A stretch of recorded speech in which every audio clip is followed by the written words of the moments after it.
and your glory be. Let it be that way in our lives and in this city. I thank you, God, for the mind of Christ. I thank you for leading us in the decisions that we make. I thank you for leading us through the elections. I thank you, Lord, that you put the right people in place for such a time as this. And Lord, I thank you that every injustice that's happening in our city, you will drive back, and you will raise up people of justice, love, grace, mercy, and power that won't shrink back, but will lean in to drive back every hurtful thing happening to children and families. And I thank you, Lord, that this city is like a big family. Thank you that we love well. Thank you that there's pride to take care of our city. Thank you, Lord, that we care deeply for this place and that you've given us a love for this community. I thank you, Lord, that this city will live up to its namesake as a body of Christ, Texas. And you're raising up strong leaders who love you, who love the people, and will reflect and represent you in every decision that they make, in every piece of legislation that's proposed and passed.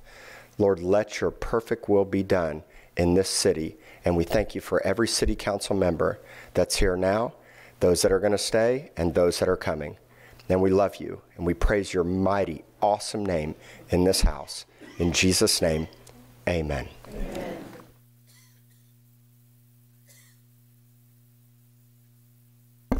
Join me for the pledge. I pledge allegiance to the flag of the United States of America and to the republic for which it stands, one nation, under God, indivisible, with liberty and justice for all. Ms. Huerta, would you call the roll? Mayor Joe McComb. Here. Council members Rudy Garza. Here. Paulette Guajardo. Present. Michael Hunter. Debbie Lindsay Opal. Ben Molina. Present. Everett Roy. Here. Lucy Rubio. Present. Greg Smith. Interim City Manager Keith Selman. Present. City Attorney Miles Risley. Here. Mayor and Council, a quorum of the Council and the required charter officers are present to conduct the meeting. All right.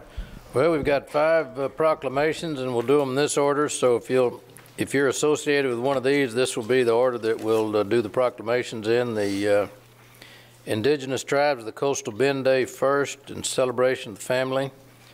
Second, National Breast Cancer Awareness Month. Third, Neonatal Abstinence Syndrome Awareness Month. And then the final one will be Face-to-Face Walk for Memory Day. So I'll be down and we'll go in that order. So if you're with the Indigenous Tribes of the Coastal Bend, if you'll make your way down here, I'll meet you right up here in front.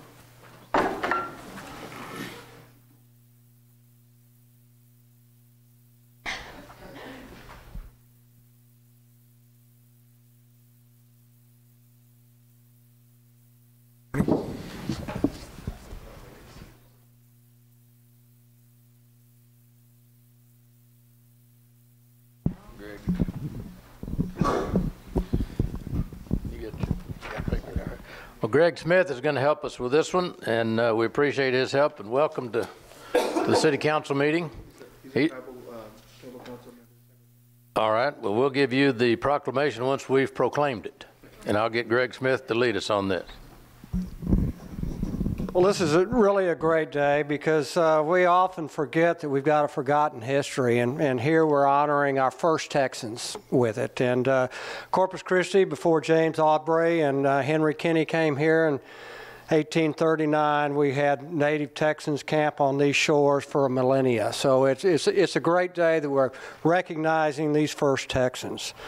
We honor the Lipan Apache tribe of Texas, Caracoa, Cadilla, Carrizo, Camrudo tribal nation, extinct tribes and any tribes absorbed by other tribes.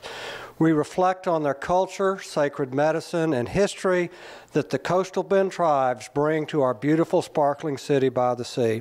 We are reminded of the many generations of resilient people who are here still guiding their families, greeting us with culture, and teaching us how important it is to preserve things around us. We also acknowledge their dedication they have to their families as they keep their traditions alive and strong.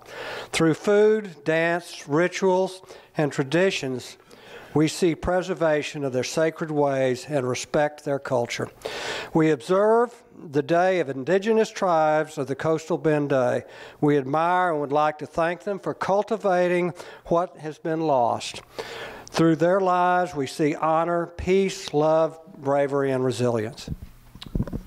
Now therefore, pursuant to the powers vested in me as the mayor of the city of Corpus Christi, I do hereby proclaim October 23rd Indigenous Tribes of the Coastal Bend Day in Corpus Christi, and urge all public officials, educators, and all citizens of the city to observe this month with appropriate programs and activities.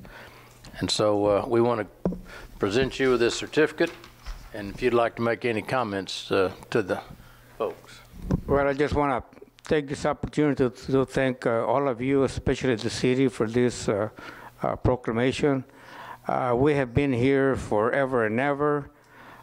People tend to forget about us, but we're still here. The government of Mexico, the government of Spain, the government of Texas, and lastly, the federal government tried to exterminate us, but as you can see, we're still here. And we're glad you are. Yeah. So thank you very much. Let's give them a hand. Lucy? We'll kind of bunch up here and get a picture.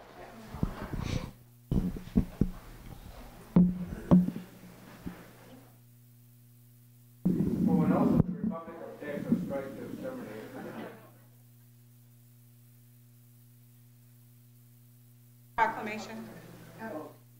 There you go.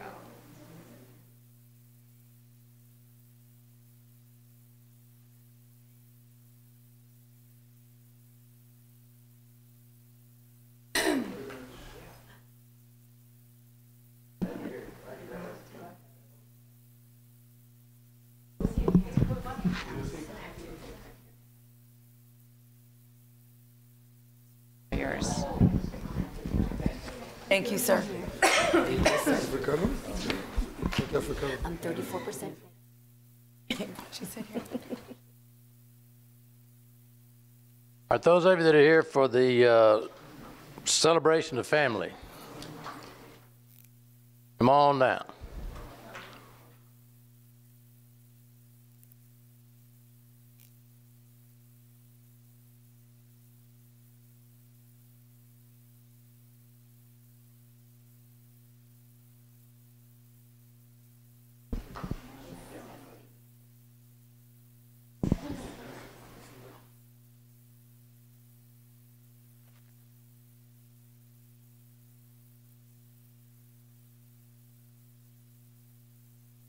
Sure. The council will allow it so I can wear it in the chambers? Sure. I don't want to be disrespectful, but can I wear my veteran's hat for the picture? All right. All right, well, this one is for the celebration of the family. Whereas the League of United Latin American Citizens Council 4444 444. So just call 44444. All right. No, that's somebody else. All right. Whereas the League of United Latin American Citizens Council 4444, better known as LULAC Council 4444, was founded in Corpus Christi in 1999. Well, it'd been 1444 if you'd done that. Anyway, and advances economic condition, health, education, safety, and unity among all people in Corpus Christi, Texas. LULAC will be honoring 2018 four-star parents. They will honor the parents of families who have set the foundation of which will continue to build our city and who have helped bridge the values of strong family values. And whereas Corpus Christi is blessed with a multitude of families, an essential part of cultural, social, and spiritual fabric that is Corpus Christi. Families in Corpus Christi society are quite different from how our ancestors grew up. For example, families may be multi-generational, smaller, single-parent, interracial, multi-ethnic, or blended. Everyone has a role to play in making families successful, and whereas the family contributes to the creation of children's rich inner peace and readiness to perceive knowledge, moral, and ethical values. We shall take time to honor the importance of families and recognize the special connections that support and strengthen families year-round. Corpus Christi recognizes strong families at the center of a strong community. Now, therefore, pursuant to the powers vested in me as the mayor of the city of Corpus Christi, I do hereby proclaim October the 25th, 2018, the celebration of family in Corpus Christi, and encourage all citizens to recognize and express appreciation to LULAC Council 4444 and their distinguished honorees for their dedication and contributions to our community. And who's going to be the spokesperson? You're the spokesperson. Let me give you that, and thank you for doing this. Thank you, Mayor, and thank you the rest of the City Council. We appreciate y'all doing the proclamation for the celebration of the family and declaring October the 25th as the day to celebrate the family. I would like to invite a few of you to come to our banquet, which is on the 25th of October. I don't know why I said April. April Fool, maybe. And the reason I say just a few of you is because we only have 2 tables left, and we're going to be a sellout. So if y'all need or want to go, be sure and let us know before we sell out. Thank you. Well, thank you and the good work that LULAC has done. Let's get a picture, and then we'll turn around here and see the council.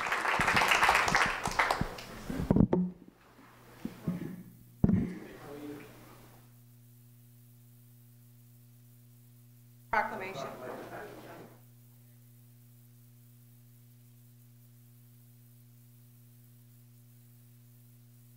Okay, 1, 2, 3.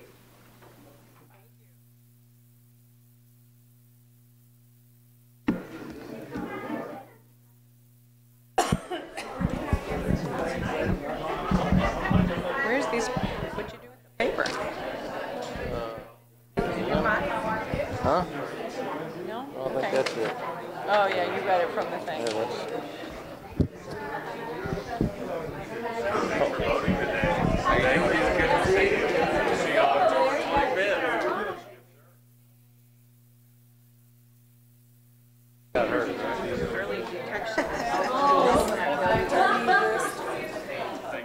Yeah, by the time I list all the groups would be done, right? Oh my God, that was thank you.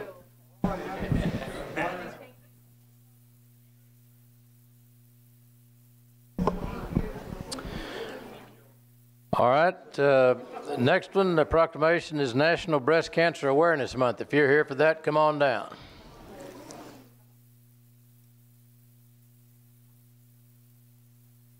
Oh, wait, no, back here.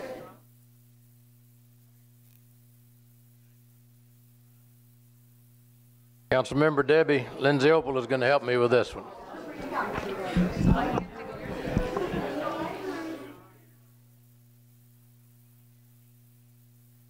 Are you coming down? Okay. She'll take your picture. Sure, yeah. You're very sure. Yeah, what? I do. And I know Mayor has one. I know. That's usually me. Well, as everyone's coming down, I have to say that, quite honestly, I lobbied for Councilwoman Lucy Rubio to be presenting this, but she feels a little mobility challenged, so she was unable to take the time to come down, and it's great to see such a great group of supporters here today honoring such an important cause. As we observe National Breast Cancer Awareness Month, our nation joins in solidarity with those who are currently battling breast cancer, and we remember those who we have lost to the disease. Too many Americans endure the pain and heartbreak of losing a family member or friend to breast cancer. Memories of our loved ones and their courage in the face of suffering drive us to find a cure. Death rates from this dreadful disease have decreased over time because of heightened awareness that's led to increased screening and improved treatment options. More than 266,000 women and 2,550 men will likely be diagnosed with some form of breast cancer in 2018. The statistics are sobering. 1 in every 8 women will be diagnosed with cancer in their lifetime. And breast cancer is the 2nd most common cancer in women. Our nation's biomedical research laboratories, universities, and industry innovators are global leaders in discovering, developing, and advancing the medical breakthroughs necessary to better detect, diagnose, and ultimately treat breast cancer.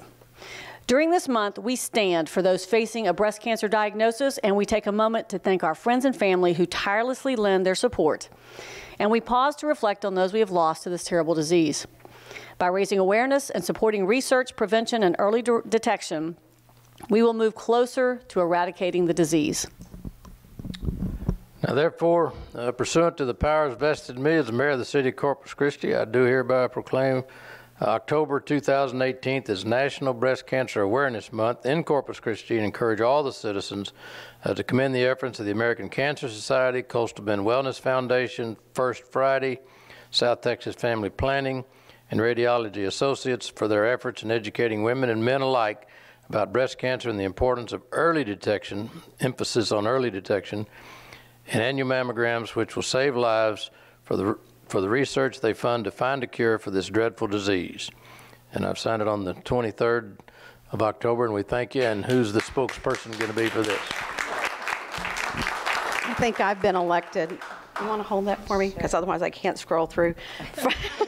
I had to have a little cheat note here. First off, I am a bilateral breast cancer survivor. Woo! I have several other survivors here with me today, as well as we would like to thank Radiology Associates, Coastal Bend Wellness Foundation, Breast Friends, First Friday, the American Cancer Society, and South Texas Family Planning and Health Corporation. Ladies and gentlemen, it is so important to not let your chair be empty. Get your 3D mammogram. It will save your life. I am living proof after a misdiagnosis for a year and a half with breast cancer symptoms. It can save your life. So thank you all so much for proclaiming October Breast Cancer Awareness Month.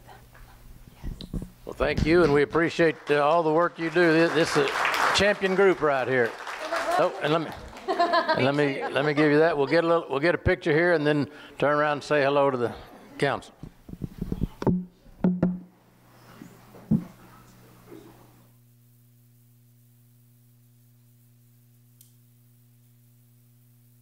Hiding her face back there. You in the pink. You're in the pink. That helps a lot.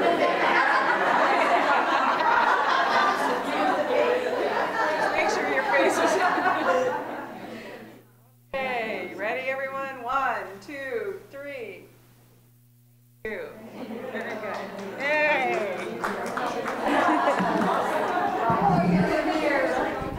Well, that's going to help you. Still got more? Yeah, you got 2 more. That's Paula's helping you. Thank you so much.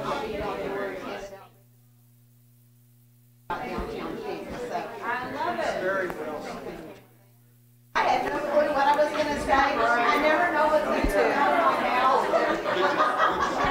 limit me to 2 minutes. Thank you, Mayor. Thank you. Bye-bye.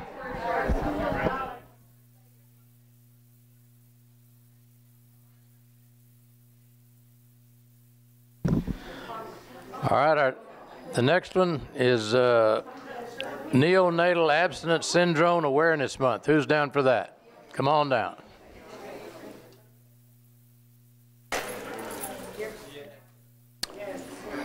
Councilmember Guajardo is going to help me with this one. You got your thing? I do, I got it.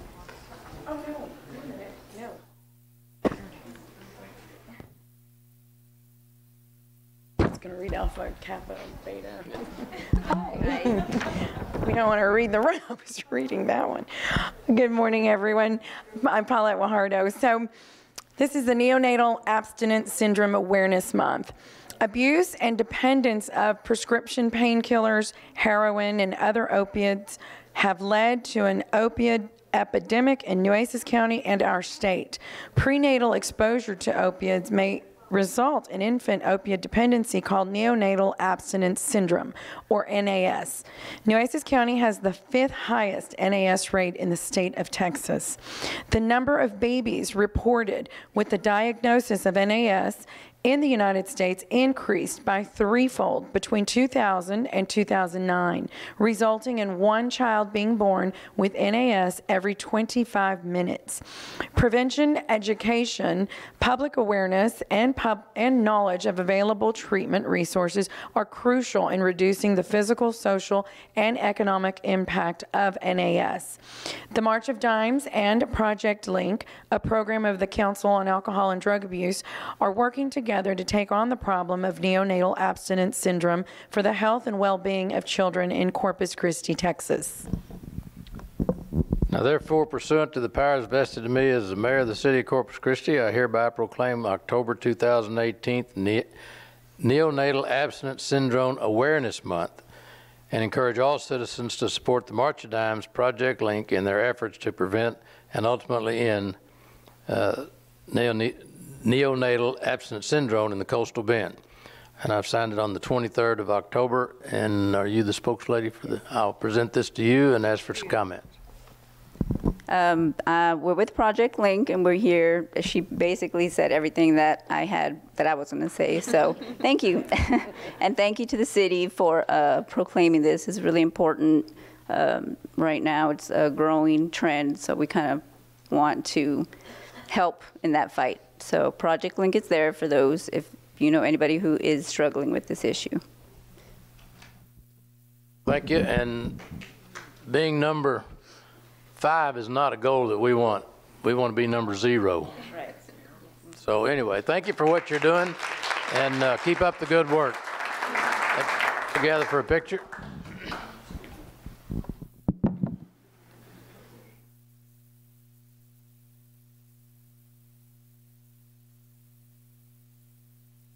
This end so I balance out.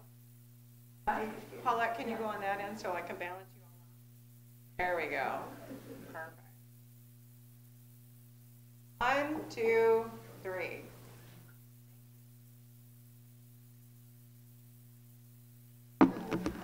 Okay, this one's all yours. I don't know, do you want the paper or not?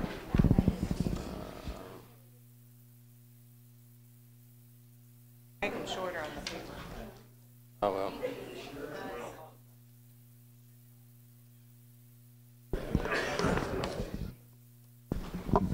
All right, our last one is the 11th annual face-to-face walk for memory. Who's here for that one? Come on down.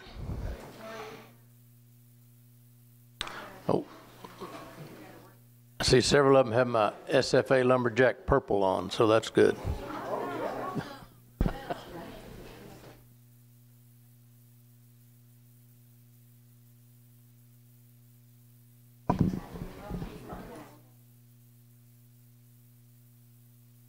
On down. We don't bite. Come on.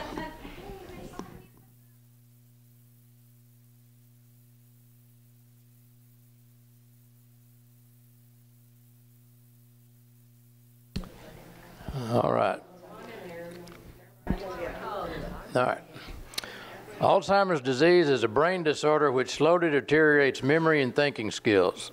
It is progressive and irreversible, and there is no treatment to halt the disease. At 65 and older is a key at-risk factor in developing Alzheimer's disease. Experts estimate that as many as 5.7 million Americans may have Alzheimer's disease and related dementias. The face-to-face Walk for Memory is the only event raising resources which remain strictly in the Coastal Bend community to provide much-needed respite support for caregivers and loved ones with ADRD. Providing a break for caregivers is essential to easing stress and maintaining good health to foster improved care for their loved ones. Our goal is to raise $75,000 to support Alzheimer's respite, education, and resource options for family caregivers in the Coastal Bend. November is National Alzheimer's Disease Awareness and Family Caregiver Month. The extraordinary physical, financial, and emotional cost of caregiving can be catastrophic. In 2017, 16.1 million family caregivers and friends provided 18 million hours of unpaid care to people with Alzheimer's and related dementias at a cost of $232 billion. Face-to-Face LLC is a local nonprofit organization founded by Nestor H. Prederio, MD, to promote awareness and education about Alzheimer's disease, connect caregivers to available community resources, and provide free respite care support for family caregivers. Therefore, pursuant to the powers vested in me as the mayor of the city of Corpus Christi, I proclaim November the 3rd, 2018, the 11th annual face-to-face Walk for Memory in Corpus Christi, and encourage citizens to participate in the 11th annual face-to-face Walk for Memory on Saturday, November the 3rd, to honor loved ones with Alzheimer's and related dementias, supported caregivers. So we want to encourage all of those. We want to thank you for what you're doing, and you're the spokesman. All right, well, I'll give you the proclamation and ask for a few comments. Mr. Mayor, City Councils, in behalf of Face to Face, the nonprofit organization, we appreciate, recognize, and thanks all of you very much for the support. We are facing one of the most devastating diseases, not just in our community, across the country. We have an incredible amount of aging population developing Alzheimer's disease, and we don't have very much resources to work, and we don't have a cure for the disease. Therefore, your support and the way that the city of Corpus Christi has been embracing our efforts has been very important for us. And we, as a clinician, we promise to continue working with this. Thank you, all of you. Thank you very much for what you do. So let's gather, let's get a picture, and then we'll...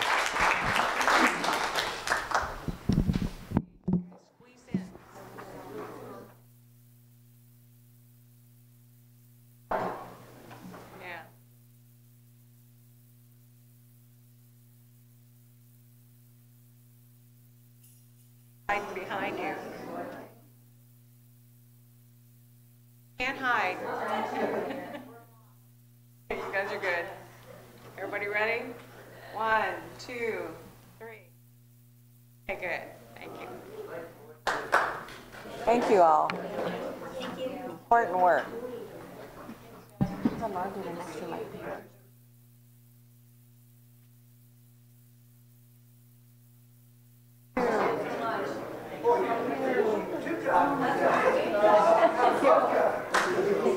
I look forward to the picture.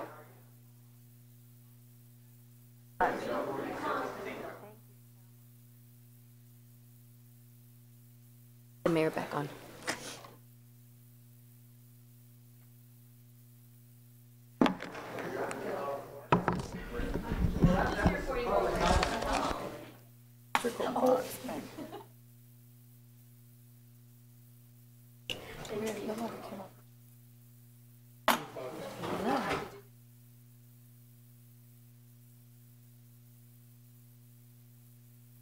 Yeah. Yeah.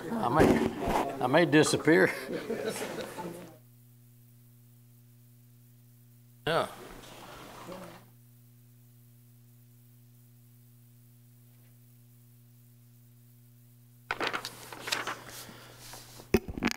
All right. Well, it's right at 12 o'clock. We're on schedule, and that gets us to our public comment period. Mr. Risley and Ms. Huerta, if you'll kind of go over the rules. If you have not, or if you want to speak during public comment period, the sheet is back there, or do you already have it, Ms. Huerta? Make sure your name is either on it at Ms. Huerta's desk or sign up back here so that we'll have an idea who wants to speak. Mr. Risley. Citizens are authorized and encouraged to present their views to the council on agenda, action items, or during the petition's part on non-agenda city-related matters. However, such should be done in a factual, precise presentation, and questions of council or staff are inappropriate. Loud, boisterous, profane, or obscene language or behavior is not allowed. Good afternoon. I'm City Secretary Rebecca Huerta, and I'll be conducting the public comment period today. I'd like to remind everyone that a recording is made of the meeting. Please speak into the microphone located at the podium and state your name and address. If you choose to speak during this public comment period regarding an item on the agenda, you may do so. You will not be allowed to speak again, however, when the council is considering the item. Citizen comments are limited to 3 minutes. On the podium, you'll see a timer underneath the base of the microphone. It will let you know exactly how much time you have left to speak. Once your time is up, a buzzer will go off, and then you can conclude your comments. If you have a petition or any information pertaining to your subject, please present it to the City Secretary. And with that, we'll start public comment. The first person on the list is George Silver, Jr.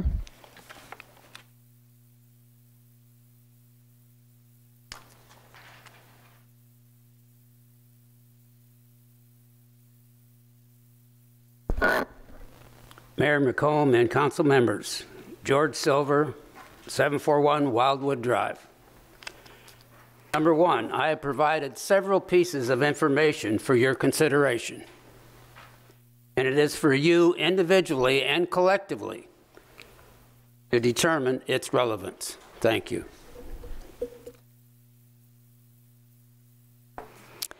Next person on the list, Pastor Adam Carrington.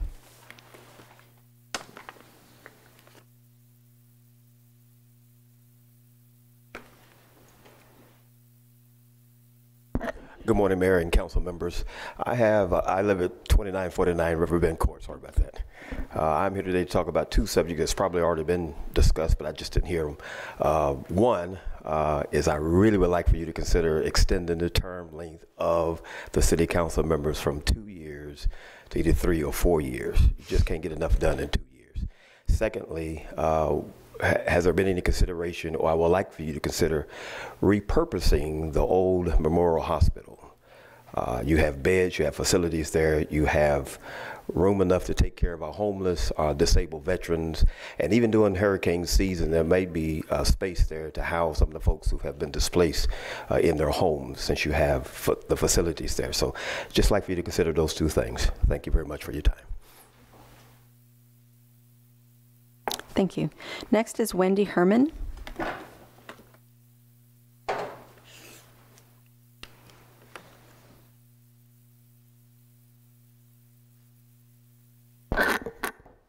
Good afternoon. My name is Wendy Herman. I'm the Executive Officer for the Coastal Bend Home Builders Association. Our address is 5335 Yorktown Boulevard. And I wanted to come today and discuss item 13 on your agenda, which is amending the water master plan. And when I saw it on the agenda yesterday, I sent it out to my builders because, of course, this was the first we had heard of it again. And while we have no objections to the content of the changes that are being made, it would just really be nice if we could be consulted. We are on a regular basis inviting staff to come and join us at our offices for a builder liaison meeting. So it would be really, really awesome if the staff would consult with us before they make changes to things that affect our businesses. Thank you. Okay, Mayor, no one else has signed up at this point. Is there anyone who hasn't signed up who would like to speak? If not, then we'll end the public comment period. Thank you. All right. Thank you for your participation. And then next on the agenda then, going back to item F, is the city manager's comments and update on city operations. Mayor, just a few points today to speak to. It is sometimes we have a short agenda, and we have one today, but sometimes when we have things on the agenda, they're pretty profound items, and a lot of they have, it seems a little awkward sometimes sharing the stage with parenting and family and breast cancer awareness. We all know non-survivors. We herald the survivors, but we all know non-survivors. NAS, Alzheimer's, these are real issues our society deals with, and the people of our community and our nation deal with. And it's just sometimes takes a moment to really reflect about the magnitude of these things that really are impactful. But I do have some announcements today, so let me get to them. As we all know, there is some flooding occurring in the state. The city is partnering. Just got a message from the chief. We're working with the city of Austin to get some water up there and help them out. Our team is coordinating with the city of Austin and Travis County. I wanted to make the council aware of that. Hurricane Michael has hammered the Florida Panhandle back on the 10th. And we sent 3 people from our team over into that area. Assistant Fire Chief Rick Trevino, Battalion Chief David Sines, and firefighter Kelly Maiden. They went to Mexico Beach, Florida as an elite urban team and a rescue team. So they have been sent over there as part of a Texas task force. The activity over in municipal court. Our municipal court judges are looking for ways to move people through the court system a little bit better. They have provided an open court days in courtroom A from 8 to 4 p.m. Monday through Friday. People can go in and directly get their warrants and citations and make payment arrangements directly. So that's speeding that program up over at municipal court. Drug drop-off program. This is something also that's very important. On this Saturday, the National Drug Take Back Day. What we will be doing is at 3 different fire stations from 10 to 2 p.m. we will be coordinating with DEA to take in expired prescription drugs. And that will be at station number 7 at Staples and Doddridge, station 13 on Waldron, over in Flower Bluff, and station 14 at Staples and La Costa. And then another item, it's really important. One of the things that we see in localized flooding is clogged storm drains. And we do have a team that their efforts are during this time period very active in keeping those storm drains open. There will be a demonstration this Friday, October 26th at 10 a.m.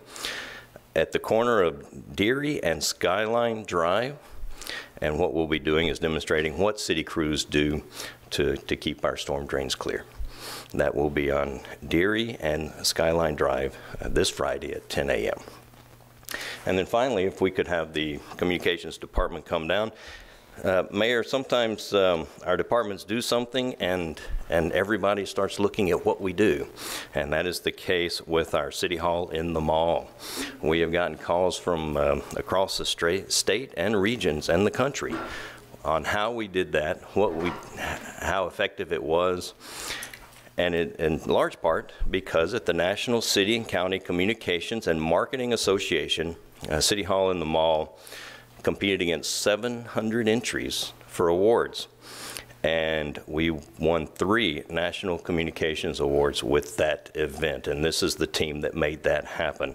First place for resident participation, second place for Best Special Event, and second place for Best Marketing Event. Something to really be proud of.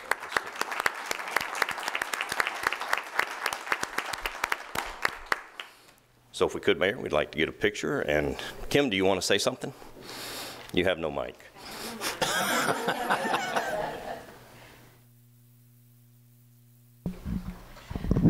This is only a sampling of the communication team.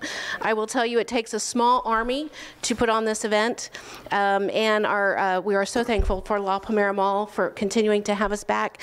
And this is just part of the event that sets up and takes down and does all the behind the scenes. It's entire citywide effort, so it's the entire city that comes together for this event, and it is such a great event for our residents, and we're so proud to continue to host it.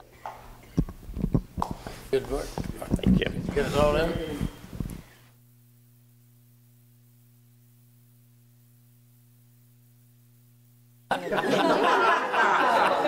It's a big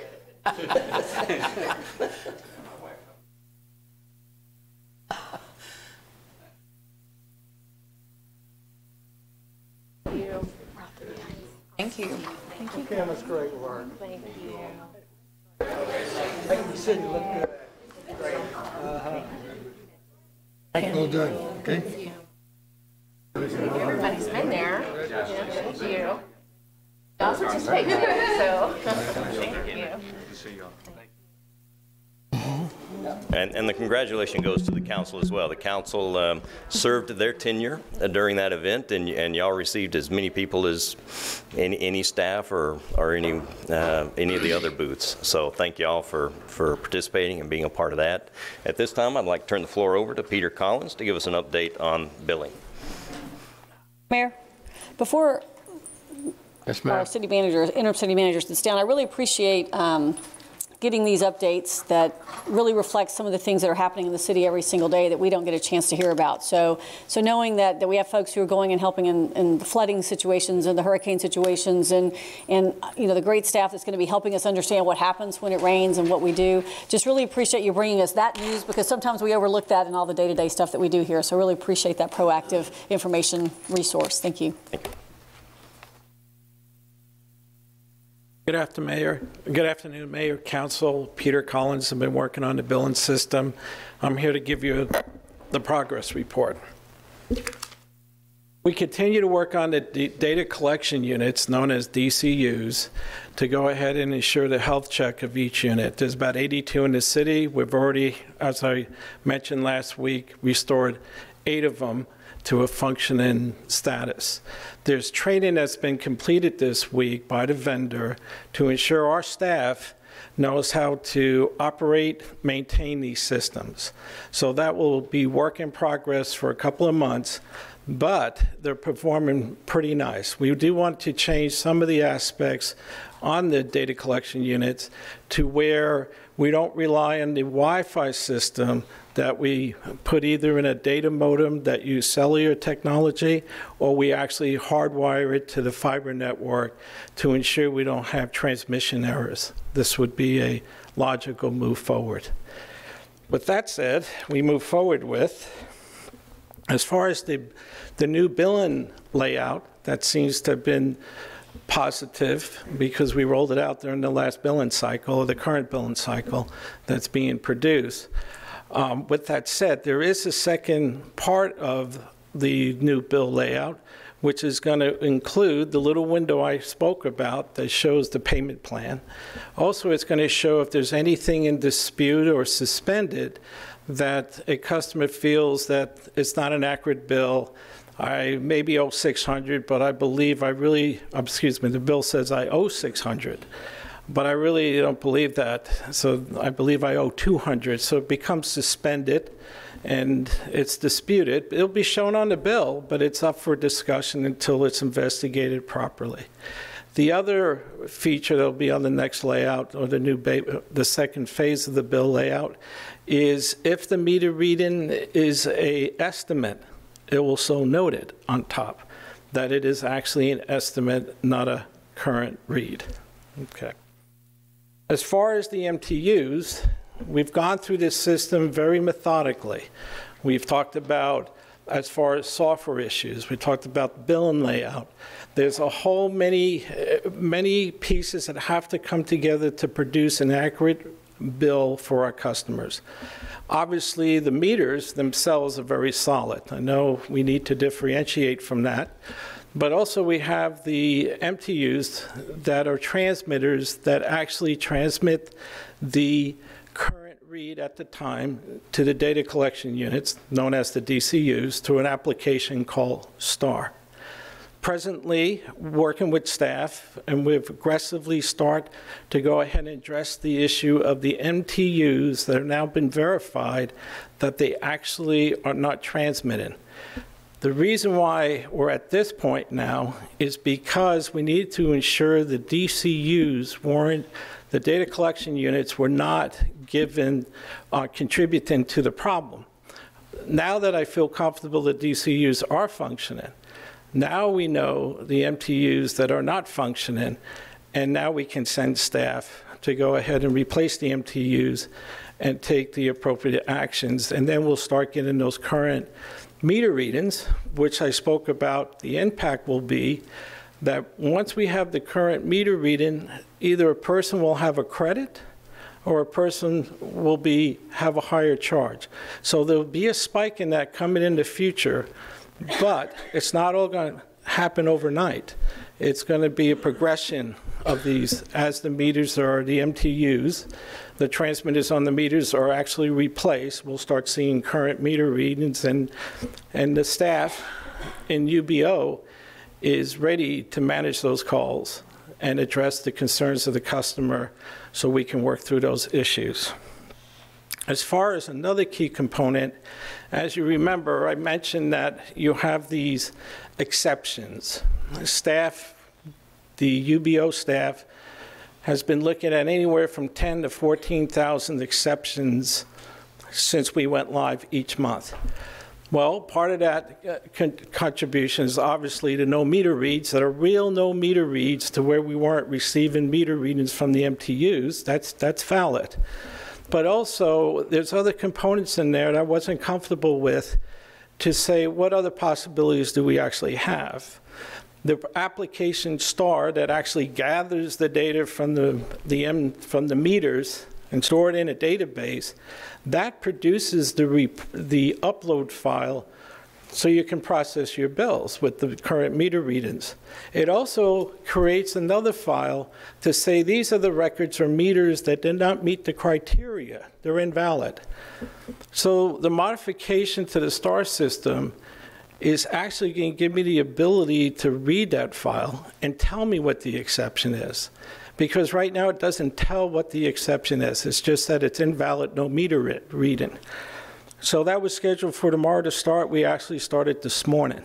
So we're aggressively getting that update in. The vendor's been very proactive, and we're moving forward, and there's no charge for it. It's part of an upgrade. So this is going to be another piece of the puzzle that we can start decreasing the amount of no meter reads each month, so we can get into a manageable atmosphere for the UBO folks who've done an amazing job trying to keep up with this every single month. So the other action that I have coming forth is that in order to be proactive, and one of the components that I was asked, well, how do we get there with the data collection units, the DCU? We have to give staff the ability to have a toolbox to address issues on skill sets that we may not possess inside the city. And we're looking for is the service agreement will be coming up onto council. I believe it's next council session.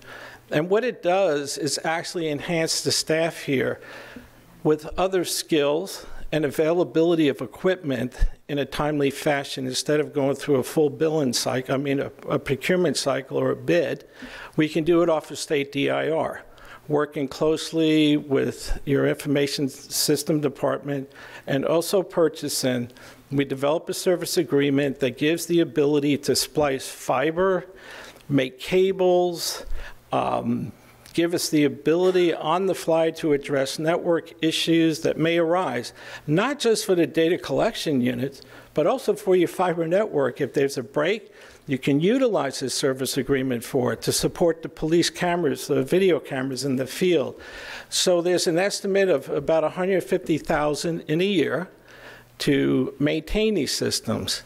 And as you know, with service agreements, it doesn't mean you spend $150. That's the authorization that's being sought to at $150,000, and provided the budget is there for it, it's been identified, and it just gives the staff that are supporting these systems, your network, the cameras, the data collection units, the ability to respond quickly, not taking weeks to try to get a piece of equipment or to hire somebody to come in to do fiber splicing or whatever it may be. So I just wanted to definitely give heads up to that. So that's my short briefing for today. Well, thank you very much. We look forward to these briefings weekly. And we'll keep you here till we get this thing up and running and maybe beyond. So, Ms. Opal. Thank you, Mayor. Mr. Collins, when you talk about the MTUs, we love to talk in acronyms. What does that stand for? That's the meter transmission unit. So that's a little transmitter that's able, through another device called the register, to transmit the current meter reading automatically to the data collection unit, which is known as the DCU. That's a piece of equipment that's attached to the meter? That's correct, the water meter. So it's a piece of equipment that is not functioning as it should? No, there's no transmission. So either it could be, there's a number of variables. It could be an obstruction out in the area or a battery that might have gone dead. It just depends. So how many overall are you saying might be impacted? It could be well over about over 5,000. And are you seeing any, like, because I'm sure you guys have gotten a lot of data now, any sort of patterns of where all this might be taking place?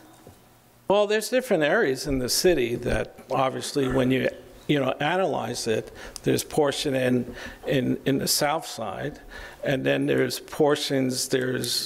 other areas where I would refer to it as Old Town, a high concentration there too that needs to go ahead and be replaced. I want to remind you that to go ahead and take action when I first got here on this, we didn't want to send staff out to have MTUs replaced that didn't need the replacement because of the data collection unit possible. Now that we have focus, now staff is engaging to send out a strike team to attack this methodically, and obviously O-Town is the high priority to take a grid approach and work our way through it. Well, Mr. Selman, this is probably more directed towards you, but Mr. Smith and I both said in a meeting when we were working on the utility billing that related to the commercial accounts, and we were basically led to believe that the equipment was not going to be sort of in question, and so this certainly points to a different direction than what we thought was going to be. You know, what we thought was just basically a software problem has turned out to be much broader than that. So we're really looking forward to getting all this detailed so that we'll be able to actually do some systemic long-term impact and not see sort of, I guess we've not been doing our maintenance, or we haven't had the systems in place to do the follow-up. So looking forward to getting that put together. So, and Mr. Collins, I agree with the mayor, you know, having you come and share kind of what you're doing, it's very refreshing to know that we have some good structure and that we're building on that structure to make it even better. So appreciate all the hard work that you're doing. Looking forward to more. Mr. Smith. Thank you, Mr. Collins. I find these briefings just very refreshing, and I think probably our citizens out there watching also. You mentioned 2 weeks ago about our issue with no reads. Do you have any now? We're 2/3 of the way through October. We were 14,000 no reads in September. How we're looking right now? Where are we on the no reads? Well, as far as the no reads, let me clarify. There are a group of true no reads, which means we didn't receive a read from the meter. It wasn't transmitted into the data collection units in STAR. There's approximately over 5,000 of those. The other balance is where I'm analyzing to figure out what is that difference. So let's just make the numbers simple. 5,000 true no meter readings and 5,000 no meter readings that aren't what really the problem is. So right now, by this upgrade to the software that manages the meters in the field, they're going to be producing their exception report, which actually just shows why it did not get to be a valid meter reading. They used the catch-all no meter reading, but they had an upgrade to where it will tell me exactly why the validation, or why did that meter reading fail. And I'm looking at that's going to be some low-hanging fruit for us to address. It could be entry issues. It could be meters that shouldn't be sent for meter readings. There's a number of issues that can abound from that. But I definitely want to separate the two. So we have say if it's 10,000 for a month, we have 5,000 that are definitely we're not getting the transmissions from. Then we have 5,000 with this potential. The other thing is through analysis of actually, this has been like one big black box. And I walked inside it, and I had a little tiny match. And now, as time goes on, it gets brighter and brighter. And now I have a torch flashlight. By being able to drill down and trace the flow of data from Infor, requesting the meters to STAR, and then STAR sending it back, and doing comparisons and working with staff out of UBO. They've done fantastic because they have the knowledge base on how things are supposed to work and sometimes how things flow. But after a combination with the vendors, not just Infor, with the STAR folks, with staff, now I've been able to put a trace, and I've been methodically tracing the flow. When that data file is created, what's in it? So just because I have the file for meter requests, I want to know what it contains, down to all the meters, what are they, how many are there, and then when they go to STAR, why am I getting the exceptions, which will help me with this update. And then I can reconcile this because there's something in that process that's overstating the problem that we're facing, as far as it may be a simple software change to where staff doesn't end up with 10,000 when I can eliminate maybe over 4,000 by a simple software modification that doesn't mean anything to us anyway. But what it does mean to us, the ladies are spending a lot of time, or the UBO folks are spending a lot of time looking at meter readings each month as exceptions. That doesn't matter to us. So that's what I'm pursuing there. Do you have enough visibility now to have goals? So we had this original benchmark. So we're driving down every week, every month, all of the issues you just talked about. So have you established that yet? You know, what's our end game? Our end game, I guess, is 0 or a fraction of a %. But where are we from where we were when you came on to where we're heading? Well, there's been a lot of vast improvements because there's been a lot of critical issues that have been resolved that gives us the opportunity to actually analyze this at a deeper level.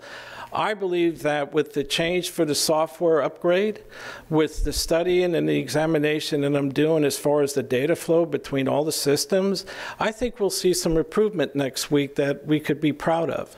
Also, with the MTUs being fixed in the field, that's going to help lighten the load too. So I think we're in a position to where we're going to start seeing some vast improvements. We're at a good spot. We've made huge progress on this system as a whole. When I mean system, all the systems that interface and all the importance and the enterprise solution to it itself. But the progress has been solid. And like I made the commitment, I'll report the good with the bad. So it's been trying to get the lights on in the black box, and then now I have valid information. I suspect it, but I need that valid information that there's some other software issue going on that's overstayed in the exception file when it hits the UBO folks downstairs. Thank you. You're welcome. Any other comments?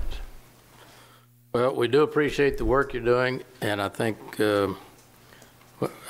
I see the pink lapel and the breast cancer awareness, and the key to that is early detection. And it's not only life-saving in breast cancer research, and we wished we would have had early detection in what our problem was with our billing process. I think we didn't want to admit that.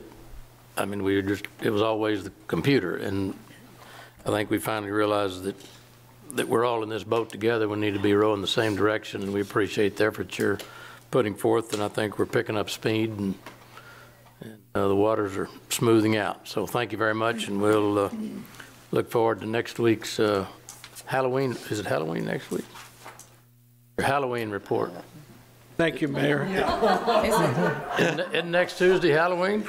No. Oh, Wednesday. Oh, well, you don't have to wear a Halloween uniform then, okay. Wednesday's Halloween. I think we should. May I add one thing, Mayor? Yes. I do want to thank the city manager because he has to empower the environment I work in, and also the city staff that have fully engaged in being in solution-oriented mode here.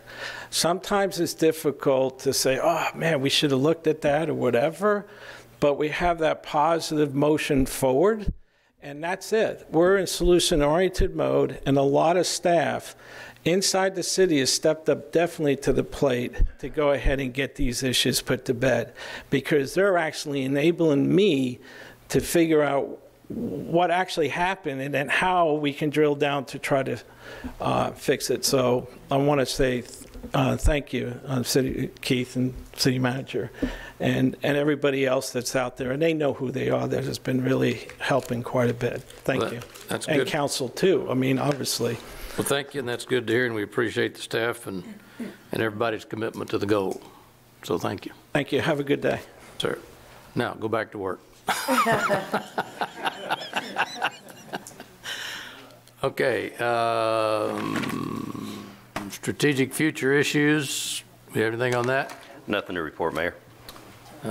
Nothing. Ms. Huerta, you want to go the approval of the minutes on item G2? Yes, sir. Is there a motion for the approval of the minutes? So move. Second. There's a motion and a second. Anybody have any additions, corrections, deletions, modification, or comments on the minutes? On the council? No. On the public? Seeing none, all in favor of approval of the minutes, say aye. Aye. All opposed? No board and committee appointments today, Ms. Huerta? No, sir. All right, consent agenda items 3 through 11. Anyone on the council that wants to make a comment or pull any item 3 through 11? Number 11, Mayor. Number 11. Okay, you want to pull that one? Yes, sir. All right, and any others? All right, entertain a motion for approval of items on the consent agenda, items 3 through 10. So moved. So moved. Second. There's a motion second. All in favor of items approval 3 through 10 on the consent agenda, say aye. Aye. Opposed? Okay. Mr. Hunter, what's your item on number 11? I'm just voting against it. So y'all can call the vote. All right, so let me make sure I understand. You're wanting to vote against levying the tax rate at 62,624. Yes, sir. All right. Could I ask, if we didn't do this, what we might cut from the budget so we wouldn't have to do this? You have any recommendations? I sure do.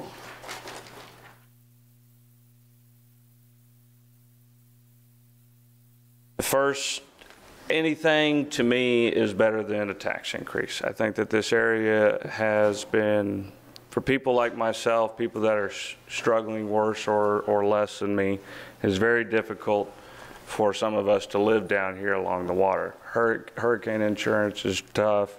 Property taxes are tough. All the other cost of living are very difficult down here.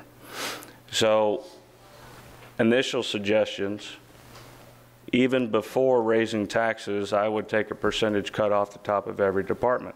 We did take that approach initially, and we did take considerations from the city manager and the finance department on which ones we could go back. I would go back and look at a few of those. I think that those would be, y'all made some good suggestions in the past.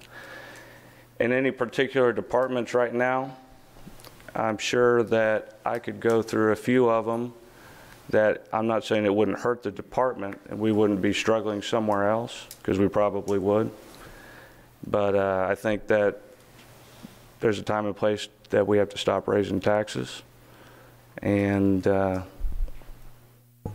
right now, I'm going to make a stand and say no. All right. Well, realizing that 2 cents of this was voter approved and we're responding for what the voters responded for. But the bottom line is, I think the budget was adopted on a unanimous vote. Is that correct? Yes. The budget was adopted on a unanimous vote. So that means everybody agreed with what we want to spend the money on, but now you're balking at wanting to raise the money to pay for it, which is okay. That's your right to do. All right, let's call the roll. Mayor, that's not necessarily true. I agreed with what you guys want to spend the money on the budget. If I think that what y'all are willing to raise money for to solve problems in this city, to agree with you guys and say that y'all made good decisions on where the money is going to be spent, I think it's okay to approve the budget. But you just don't want to provide the money to spend it. If we would like to go back and y'all would like to take, we've gone through take the one no votes opinion on all the different positions, I would be very happy to. Ms. Huerta, call the roll on item number 12, please. There's a motion. Yes, I'll make the motion we approve item number 12. I'll second. Number 11. Number 11. It's 11, that's right. All right, call the roll, please. So for passage of motion number 11, Mayor McComb. Aye. Council members Lindsay Opal. Aye. Molina. Aye. Roy. Aye. Rubio. Aye. Smith. Aye. Garza. Aye. Guajardo. Aye. And Hunter. No. The motion passes. All right, item number 12 is a public hearing and first reading of the ordinance rezoning property located at or near 15621 and 15625 South Padre Island Drive. And I guess because we're within 30 days of an election, we have to have a 2/3 vote, or is there planning commission requirements on that? That is correct. The two-thirds vote is a Goes result within of 30 the days of charter election. requirement. Yes, Okay. sir. Go ahead. Good afternoon, Mayor, City Council members, Nina Nixon Mendez, Director of Development Services. The rezoning request before you is from a resort commercial district to a light industrial district. The purpose is to allow the operation of a landscaping business, including outdoor storage. The applicant is Padre Landscapes, represented by Javier Garcia. The property is located on the west side of South Padre Island Drive, south of Whitecap Boulevard and north of Encantada Avenue. The property fronts upon South Padre Island Drive, which is designated as an A2 secondary arterial street. To the north is a vacant lot, commercial businesses, and a restaurant zoned CR2IO Resort Commercial District Island Overlay. To the south are vacant lots zoned CR2IO. To the east is South Padre Island Drive, and across SPID is Padre Bayi Park and is zoned FRIO Farm Rural District Island Overlay. To the west are vacant lots zoned CR2IO. And further to the west, across Palmita Avenue, are two-family residences zoned RSTF Two-Family District. The intended use is to operate a landscape business, including outdoor storage. The property is 0.69 acres in size and is platted into 2 lots. The subject property was annexed in 1981 and has remained undeveloped. Proposed IL rezoning is inconsistent with the adopted comprehensive plan, which designates the future land use as high-density residential. The IL rezoning may have a negative impact upon the surrounding neighborhood, as it would allow all uses allowed by right in the IL district. While a retail nursery is allowed in the CR2 Resort Commercial District by right, the outdoor and aggregate material storage use desired by the applicant requires the IL Light Industrial District. On the other hand, a special permit would provide the use requested by the applicant while protecting the integrity of the surrounding uses with the CR2 base zoning. A special permit could afford conditions that would mitigate potential negative impacts, and those conditions could provide for screening, lighting with cutoff fixtures, and hours of operation, as well as restricted hours of delivery.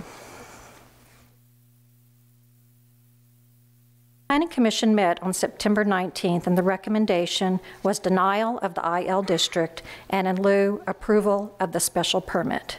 17 public notices were mailed. 1 was received in favor, 4 in opposition. I stand by for questions. This is a public hearing? Yes, it is. All right, we'll open the public hearing. Initially, anybody from the public have any comment on the presentation on public hearing? Is the applicant here? Are you in agreement with the recommendation? Okay. Did you want to make any comment, or you don't want to talk us out of it, do you? Oh, no. Oh, you're good. All right, any other comment from the public? Anybody from the council? Mr. Molina? Yes, thank you, Mayor. I just had a couple of questions. I noticed that you had 3 notices returned in opposition by the same person. That is correct. Is that a mistake? Or? No, it was. It's an adjacent property owner that owns 3 parcels. Okay, but it is the same person. It is the same person. They did come to Planning Commission and testified, and they turned in their information at that time at Planning Commission. And essentially, they were not interested in having a landscaping business at that particular location. That was the only reason? That is correct. Okay. And at this location, when we talk about landscaping, is that a business operating as a nursery, or are they providing landscaping services, or both? Well, it's both, but at this particular location, all they're going to be doing is storing of their aggregate materials. So there will not be an office there. In the future, they might want to establish an office, but for right now, it would be the aggregate materials that they would be storing. They also will be storing some equipment there, related to their business, and have also asked for a storage shed for some of their equipment. Okay. It will be completely screened. Thank you very much. Mr. Smith? Thank you, Ms. Nina. This isn't the first time that this has come up, the landscapers on storing aggregates, rocks, basically. Should we be looking at changing the code some? So I fully support the special permit. I think it's a good solution, but the fact that this instance keeps coming up to us where you think industrial, I don't think a landscaping business and an I-2 zoning, and where we're having to force an I-2 zoning or these cases on special permits. So should we be looking at that, or are you comfortable with where we are right now?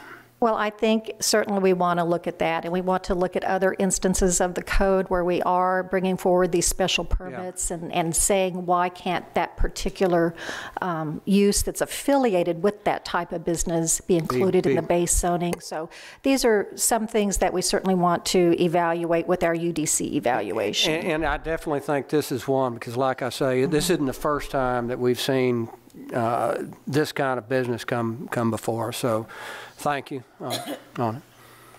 Ms. Opel? You know, when we say screening, there's screening and then there's screening. In this particular area, I think it's there's a lot of back and forth travel along that way.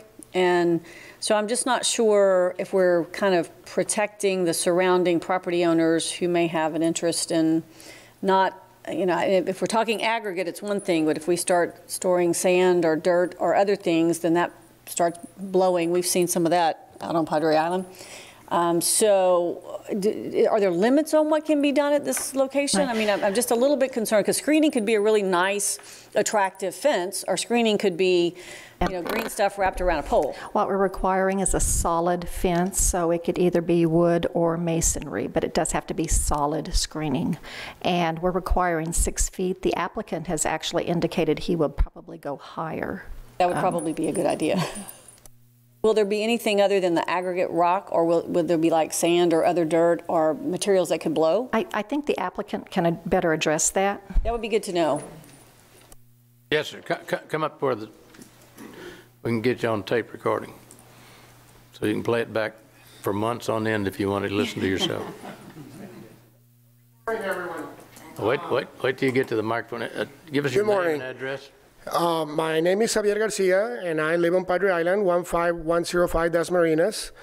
And I've been running Padre Landscapes since 2003. And the business has been on the current location for over 5 years. It's been there for a while. But, you know, I was getting first one pile of river rock, and then another rock, and then we had like 5, 6 different types of rock, and I didn't know I was doing something wrong, right? So now I just want to do things right, and we're not going to have anything that flies. We don't have sand. We don't generate trash other than maybe like brush cuttings and stuff like that we have a dumpster, or we had.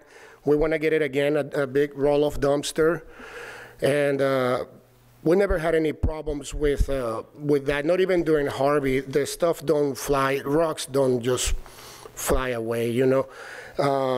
And I propose to have a 7-foot fence, which is the maximum that I'm allowed without requiring a permit, special permit.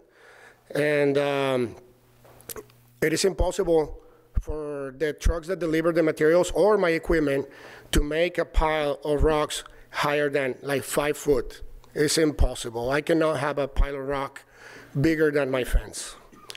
So that's the plan, you know, just have a little shed. And then the problem with that area is there is no sewer. That's why nobody has developed anything there.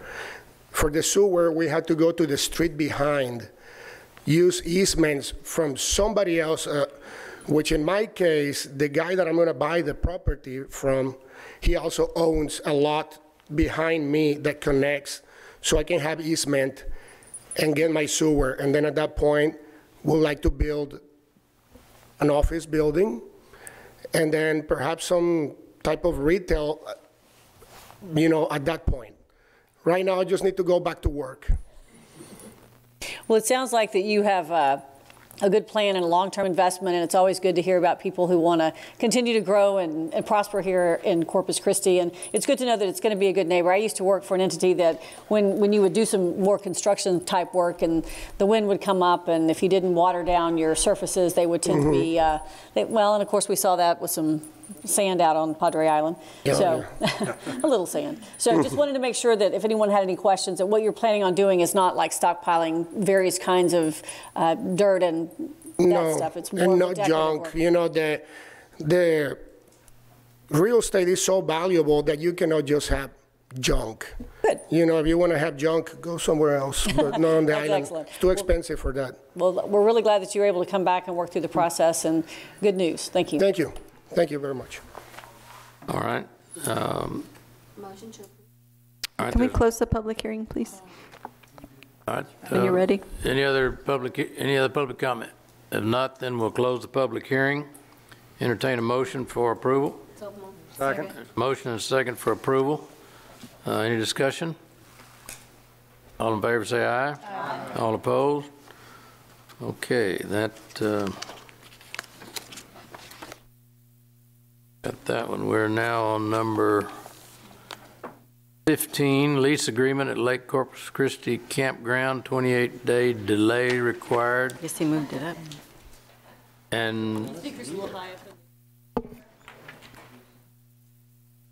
who's going to present that and explain the 28-day delay? And is this a public hearing? We skipped several. Did you want to do 15 and not finish the public hearings? Huh? So we have a public hearing, number 13. That was item 12. Oh, I didn't know if you meant to skip them or not. well, not intentionally. Okay, so we're on 13. All right, I'm one page too quick. All right, number 13, amending city ordinance for water master plan. And we'll, you make a presentation, then we'll open the public hearing. Got you here before we did that. She mentioned something about, and this is something about the master plan. Where did she go? Ms. Nina? No, Ms. Nina Nixon or something. Anyway, she made some comment about the UDC review, and I think we said something here a couple of meetings ago about putting together a group to look at the development services and UDC and the building codes and all that to try to eliminate issues that create delays and problems. Is that moving along? Yes, sir, it is, Mayor. It'll be coming forward as a contract. We are getting under contract to look at the UDC. We were originally looking at a contract potentially under 50, but when we added and increased the scope, as was discussed here at the council, we'll be bringing that forward. And that'd be involving all the stakeholders, so we can all correct. That's the same merry-go-round and get off at the same place when we're through with it. That's correct. Okay, super. All right, public hearing then on item number 13 on the city's water distribution system. All right, good afternoon, Mayor, Council. Dan Grimswell, Executive Director of Water Utilities. I have with me Gabriel Hinojosa, Major Engineer, and also Dan McGinn, Director of ESI. Today's presentation will be discussing the proposed water master plan south of the Oso Creek. This slide shows the area for the water master plan, which is the area within the blue circle. Most of the area is located in the city's extraterritorial jurisdiction. This as a reference.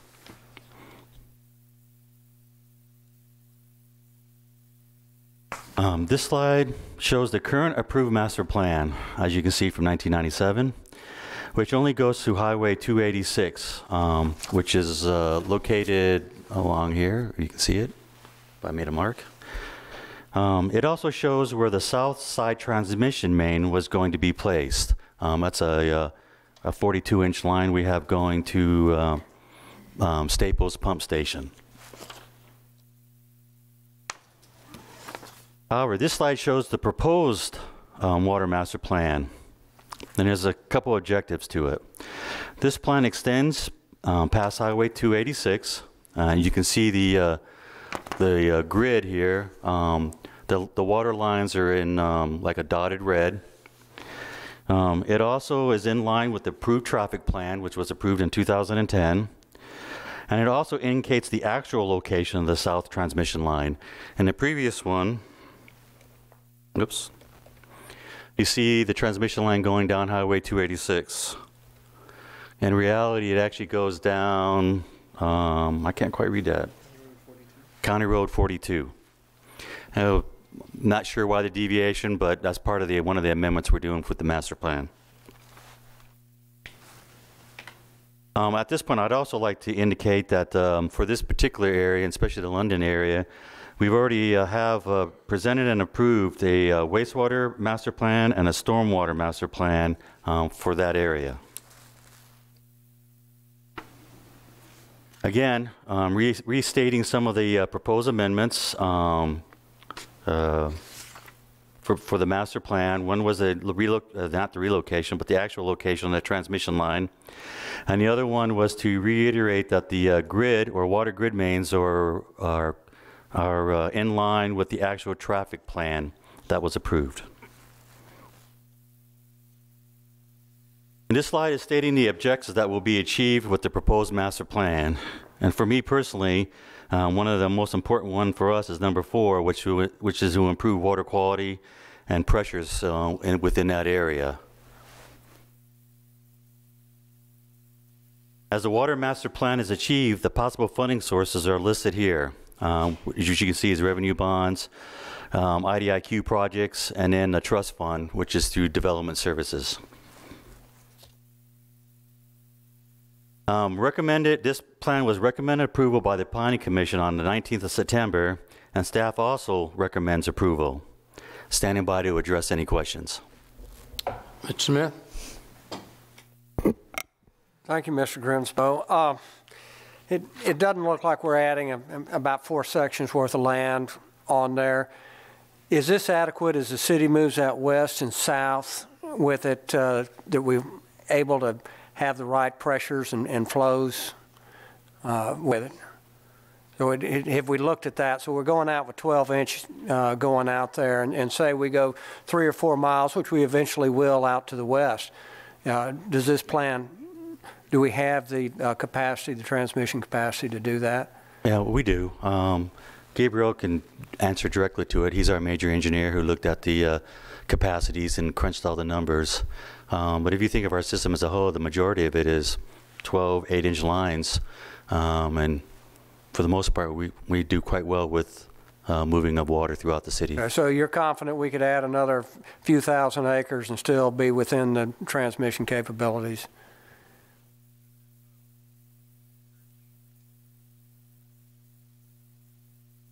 Yes, sir. Currently, we will be connecting these grid mains off of that south side transmission main, which is a 42-inch. So that 42-inch will be supplying plenty of pressure and water quality to that area. And the further out we go west, there's a 16-inch that's along FM 43 that's planned. So that should be plenty of water pressure for that area.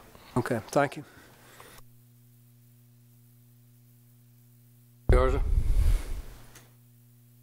Looking at the map, proposed master plan, there's a small section in there, and I'm just making sure that we can actually provide water in that area of County Road 43, right there where the south side transmission line runs, coming, I guess, east. I guess there's an empty line there. Do we have service there? Can we provide service to that area right there with this new plan? Could you? Okay, looking at County Road, Farm to Market Road 43. Yes, sir. Coming back to where the south side transmission main is. Down County Road 33? 43. FM 43. There's a section of 16-inch line that's proposed between Highway 286 and where the south side transmission main is. Yeah, I see that. That's fine. I don't have an issue there. But if you look at that, where that line ends, the dotted line, and then there's a curved line that comes off of where close to the creek is. Yes, sir. There's a gap in there. Is that area going to be serviced? There's an existing 16. There's an existing line there, right? Yes, Okay. sir.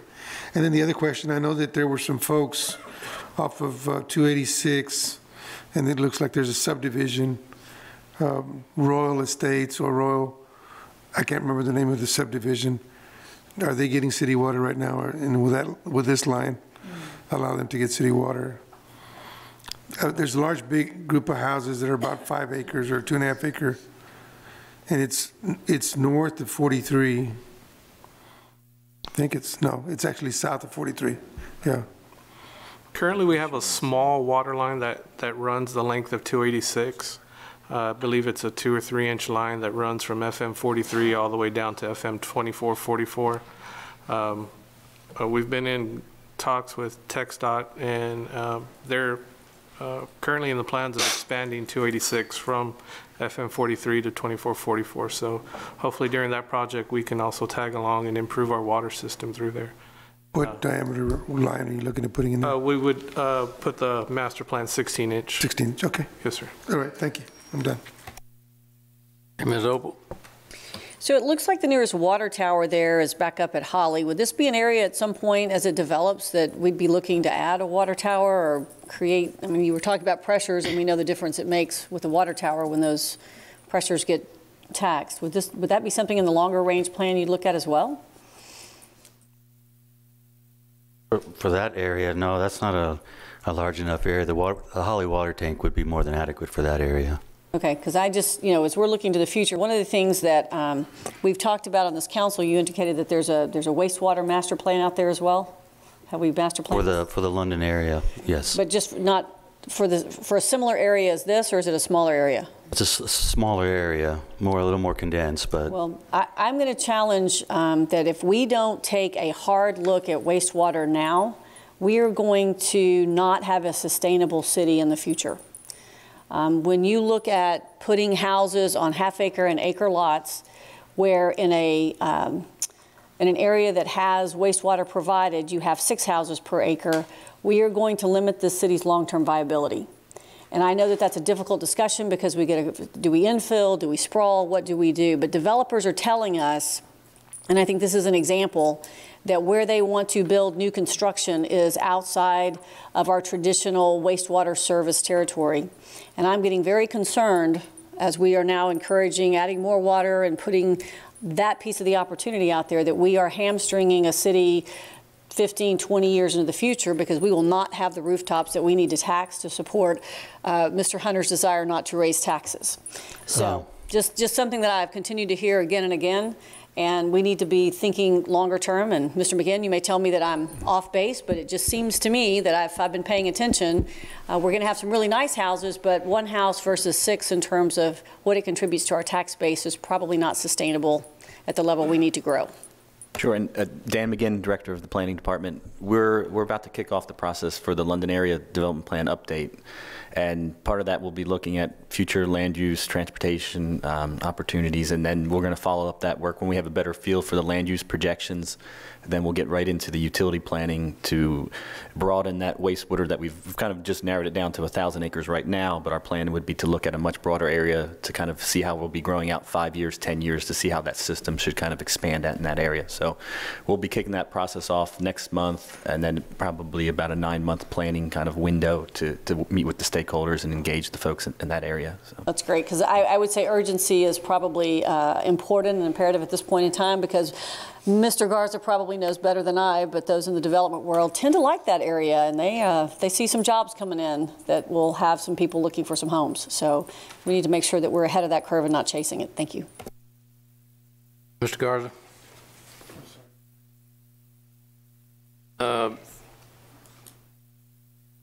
Dan, help me here. I'm a little confused. I think Ms. Opal asked her about the water tower on Holly Road. Isn't this area served by that storage tank out on Staples? Well, you got to think of the system as a whole. The Staples pump station helps, because we have such a long system, it helps move the water kind of from that point to Flower Bluff to the island. The Staples, this is kind of a distribution warehouse for your water system to your towers, your other towers in. It's not actually directly providing to residential businesses. This is just a booster station for your towers and. Well, it's a booster station for the system as a whole, because we also boost the chemicals at that point as well to make sure we have residual throughout the system. Again, because we have such a long system. Okay. The same reason why we have the booster station at the navigation. All right. Mayor, can I address a little bit on the elevated storage tanks? Mark Van Vleck, Assistant City Manager. The main purpose of the elevated storage tanks is to essentially provide pressures while you get electricity back to your ground storage tanks. And Hawley is close enough to be able to provide that kind of pressure for this area. So that's the key difference between those is elevated storage tanks really aren't there to supply for long term. They're really there to ensure that you have something providing pressure when you have power outages until you can either get generators up and running or the power itself gets restored. But that's kind of the reason for the elevated storage tanks. It's more so than coverage for the areas. Okay. All right. Is this public hearing? Yes, it is. Any other comments from the council? I don't see any lights. Any public comment from the public? All right, hearing none, then we'll close the public hearing. And is this one we got to have an approval on, or we just close the public hearing? It's an ordinance, Mayor, first reading. All right, first reading, then I'll entertain a motion for item 13. So moved. Second. There's a motion and a second on item 13. All in favor say aye. Aye. All opposed? Okay, now we'll go back to where we were, and now 14, right? Yes, 14. You got it. Regular agenda. First reading of an ordinance accepting and appropriating 2018 Edward Byron Memorial Justice Assistant Grant. Chief, you're on. Thank you. Good morning, Mayor and Council. Appreciate your time. Item 14 is, in fact, Burns Justice Grant in the amount of $178,000. We split that with county. A small portion goes to Robstown now. Our take on that will be $82,000. We use this for a myriad of things within the police department, equipment, programs. It's great grant, no match. I think we've procured about $5 million over the life of this grant, so it's good money. You just come back anytime. Yeah. Appreciate that. All right, any other discussion on item 14? Move to approve. There's a motion and a second on item 14 for approval. Any comment? Hearing none. All in favor say aye. Aye. All opposed? Thank you. All right, number 15. We want to go camping at the lake, but we got to wait 28 days to do it for some reason. What's up with that? I could never always remember the exact, so I'm going to turn that over to our legal department. What's the 28-day for? City charter requires 28-day delay with a lease longer than 5 years. Okay. That's another item we want to look at on our Charter Review Commission next year. Okay. Go ahead with your project. All right, good afternoon, Mayor, Council. Again, Dan Grimswell, Executive Director of Water Utilities. Kind of before I start, give you a little bit of orientation. The map you see in front of you is a map of the Corpus Christi Lake. Down, if you want to say up is north, is to the very south is the dam. It's a little bit cut off, but it's at the very bottom.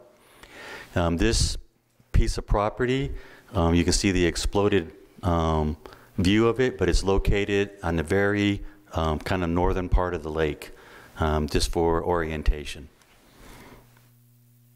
So this is an ordinance authorizing a 15-year lease agreement with Camping Pleasures, some people know it as Mustang Hollow Campground, for 40 acres on the north side of Lake Corpus Christi for a quarterly rent of $5,000 or 8% of gross sales, whichever is greater. to operate a campground with option to extend for one additional 10-year term. Staff recommends approval of the ordinance and standing by to address any questions. Mr. Smith? Mr. Grimswell, is this the same terms that we did up at Choke Canyon? It is. Okay, if you know the answer, then that's the answer. So we're comparable. We did one about 6 months ago at Choke, and the 8% gross revenue, I think, protects us from inflation. That was an extension. Oh, okay. Okay, thank you. Any other comments? Does the lease say that they're leasing it with the lake full and they have to return it with the lake full when the lease is up? Find it the way you found it? Leave it the way you found it? All right. Leave it better than you found it. That's right. They do a good job. I haven't personally seen it, but Reba's been out there with the other staff, and she's indicated to me that it's very well maintained and taken care of, and the owner's made quite a few improvements to facilitate having camping out there, which I think is great. I noticed last night I looked up and Choke, Lake Corpus Christi is 100%, Texana is 100%, and I think Choke Canyon was 42 or something, 40, pretty close. Yeah, Choke Canyon's probably in a 42, 43. Lake Corpus Christi is actually a little bit low, but we made that space. But there's a whole bunch coming down there. There's a bunch coming, yes, sir. Yeah. I mean, there's a whole bunch coming. A whole bunch coming down, yes, sir. Just if we can get it in the right place, huh, Mayor? All right. Mr. Garza. This is the old KOA? Yes. Facility? Yeah, It's a nice facility. They keep it up pretty good. Yeah, okay. All right. Approve. A motion and second to approve. Any public comment? Any further comment from the council? If not, I'll entertain a motion. Since this contract, you want to call the roll? Sure. So for passage of ordinance number 15 on its first reading, Mayor McComb. Aye. Council members Lindsay Opal. Aye. Molina. Aye. Roy. Aye. Rubio. Aye. Smith. Aye. Garza. Aye. Guajardo. Aye. And Hunter. Aye. The ordinance passes. Okay, now to be a month before we come back with the second reading, is that the deal? Yeah, okay. Then we're down to future items, 16, 17, and 18. Anybody have any master service agreement, professional services contract for seawall repair, and purchase of uniform for the gas department? Anybody have any discussion on that? Mr. Manager, do you have any comment? We do not have a presentation, Mayor. All right. Unless the council desires. No action taken on those then, right? Correct. Mr. Garza. Mr. Selman, the only question I've got is just about the number 16 on the master services agreement. Do we use information, or do we derive information from that particular service to be able to determine the condition of the utilities before we commence road projects, or how do we utilize that? I don't believe that's a geotech group. That's what you're talking about, producing a geotech report prior to construction, but not quite what that is. Jeff can walk through that, though. Okay. This is when they go out and they give us very detailed 3D location information on existing utilities. This is just an on-call contract to support projects. So they just tell us where they are? They don't tell us the condition? Right. We give them a specific area, and they just tell us where they are. So we design around them. It's to provide us information into the design process so that we can avoid conflicts. Now, I know that at times we've been challenged with surprises when we commence construction about where utilities are actually located. That's correct. When they give us the service, do we actually have someone putting that information or that data back in so that 20 years from now, 30 years from now, we get ready to do that project again, that we actually know what's underneath? That's correct. I mean, they have a deliverable that they give to the city, and then we provide those to whoever's doing the design, and they take that into account in where they locate their proposed utilities. Well, the question that I had was, do we have staff that actually goes back and puts that data into wherever we have our utility information, utility location information, so that maybe 20, 30 years from now, we don't have to ask them to do it again.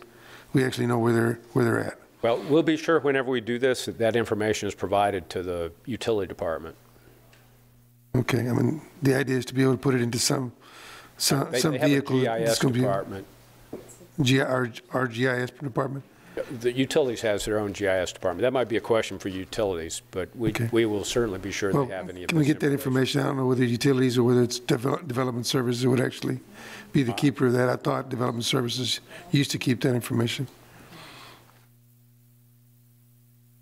We might have to take a CCAR on that, but Mark, maybe you got that information. The final as-built are entered by utilities. Utilities maintains all of the utilities portions of the GIS system. And I'm not sure they get the SUE information because historically that was done by the engineering firms, and so we didn't actually get it. This is actually kind of a change in that process.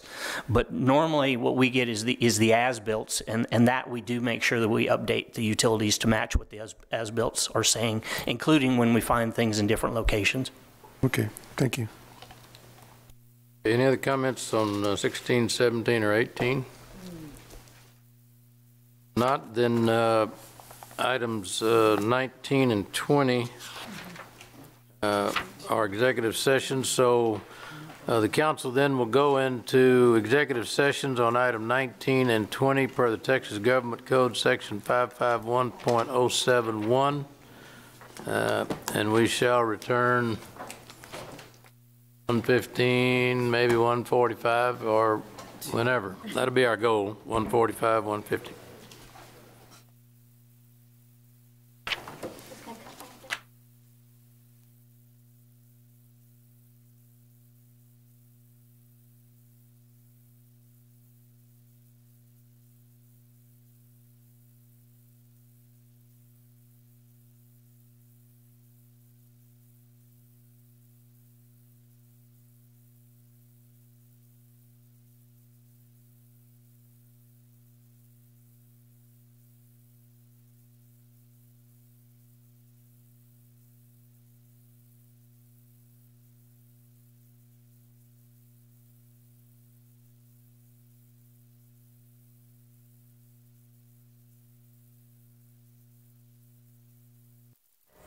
When you head to the polls this November, one of the items you'll be voting on is the City of Corpus Christi Proposed Bond 2018 program. A bond is a form of debt that provides the local government with funds to finance large capital improvement projects identified in propositions such as streets, parks and recreation facilities, libraries and cultural facilities, public safety, and public health. The 2018 bond program was vetted and approved by City Council. All the bond propositions require voter approval. The proposed bond program will cost an estimated total of $96 million to complete. Here are the propositions you can expect to see on the ballot. Proposition A will cover street improvements with a $52 million budget, focusing on 23 projects, and it's estimated to have no tax increase. This proposition will also include street lighting improvements, ADA accessible routes, and more. Proposition B will also cover street improvements, with a $22 million budget focusing on 14 projects at an estimated 1 cent tax increase. This proposition will include improvements to the downtown area and streets throughout Corpus Christi.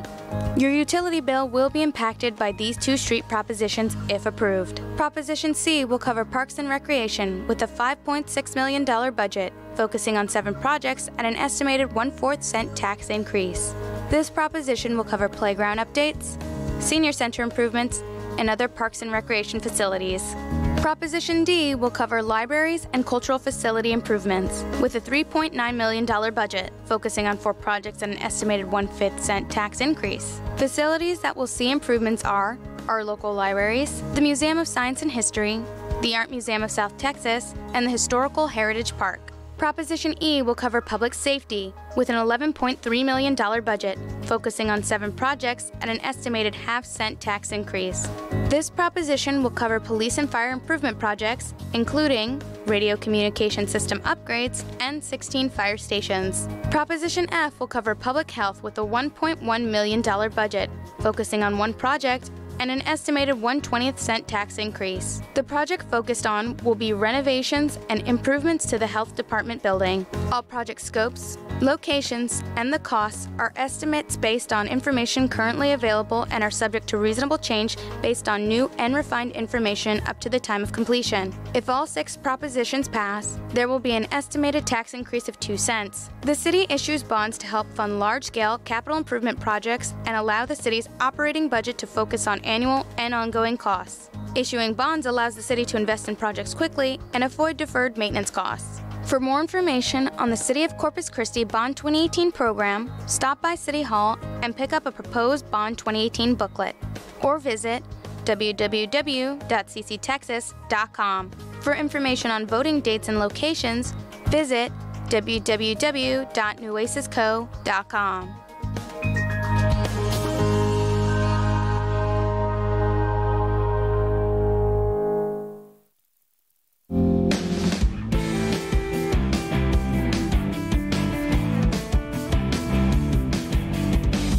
The City of Corpus Christi stormwater workers are working hard to make sure your pipes are free of debris. When it rains, it pours, and that means our drains are filling up. Stormwater employees work tirelessly to keep water flowing properly. One crew was out working to clear up a problem on Flower Bluff Drive. We're grading this part of this ditch so the water can flow out better. Coming from a couple of streets down, they're all flooded back there. And you got to come out to the main inlet boxes over there on Flower Bluff Drive. So the water's gonna take time to leave, but it's flowing, as you can see. Stormwater crews handle 10 to 16 complaints during particularly rainy seasons. If you're experiencing a problem, here's what you should do. Call the call center and they'll send us a work order, and we'll go out there to the address, and we'll see what we can help them with. Unclog their pipes, their driveways. If we have to grade the ditch, we'll do it so the water can flow out. If you see crews in your area, reduce your speed and pay mind to flaggers. If you want to learn more about stormwater and learn about ways you can help prevent clogged pipes, visit www.cctexas.com. Reporting for the City of Corpus Christi, I'm Yvette Garcia-Jones.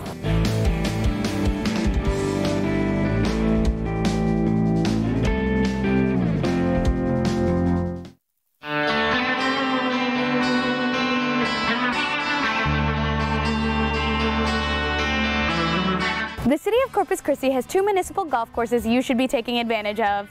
The Gabe Lozano Golf Course and the Oso Beach Golf Course are both open to the public year-round. We encourage anyone to come out and use our facilities here. So from beginners all the way to advanced players, anyone really, we encourage anyone to come out and use our facility. Here at Lozano, we have a Executive 9 course, which is mainly just a par 3 course. We recommend juniors and beginners over there. We have an 18-hole championship course here at Lozano as well. Over at Oso, they have an 18-hole championship course. You don't even have clubs, really. We can supply rental clubs for you to come out and use our facilities. From kids to seniors, golf is a sport for everyone. The 2 centers cater to all types of players with several programs to help improve your game. Well, we offer a couple programs ranging from the beginning players all the way to the advanced. For the beginners, we recommend our Learn to Play program. For juniors, we recommend our Junior Golf Academy. You pay that monthly and it comes with free range balls, lessons with our Director of Instruction, Tiana Jones.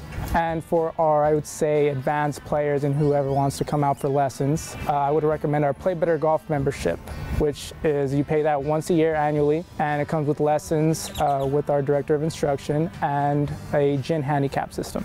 For a full list of costs, programs, and services the golf courses offer, visit their websites. Enjoy some fresh air, take in the green, and work on that swing. Reporting for the City of Corpus Christi, I'm Yvette Garcia-Jones.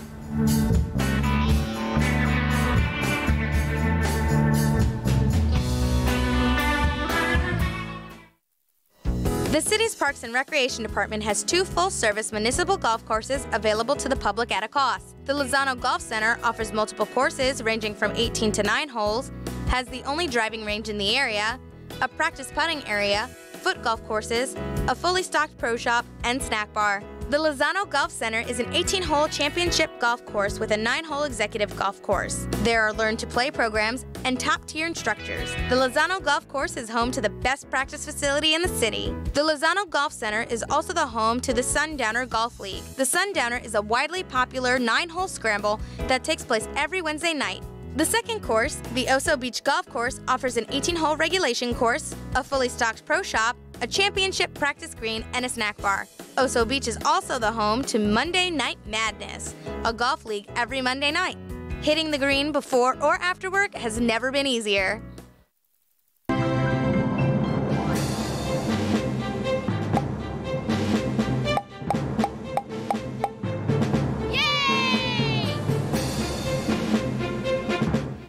This week's feature is the Corpus Christi Bay Trail. It's an excellent way for residents and visitors to stay in shape and take in the sights of the city. The 8-mile hike and bike trail begins at the barge dock on Shoreline Boulevard near the American Bank Center and ends at Texas A&M University, Corpus Christi on Ocean Drive. The trail, just one of Corpus Christi Parks and Recreation Department's projects aimed at connecting the community with the city's diverse natural habitat. Folks taking on the trek can admire and even capture the views of the Corpus Christi Bay, Cayo del Oso, and Oso Creek. But wait, there's more. Walkers and cyclists can also visit many of the city's parks, including the water's edge, and check out the public art pieces located along the waterfront. If you don't have a bike, don't worry. You can rent one for less than $5 an hour. Bike Corpus Christi has several convenient bike rental stations along the seawall, all within walking distance of parking locations. For more information on the Corpus Christi Bay Trail and other bike and hike locations, head over to the city's website, www.cctexas.com.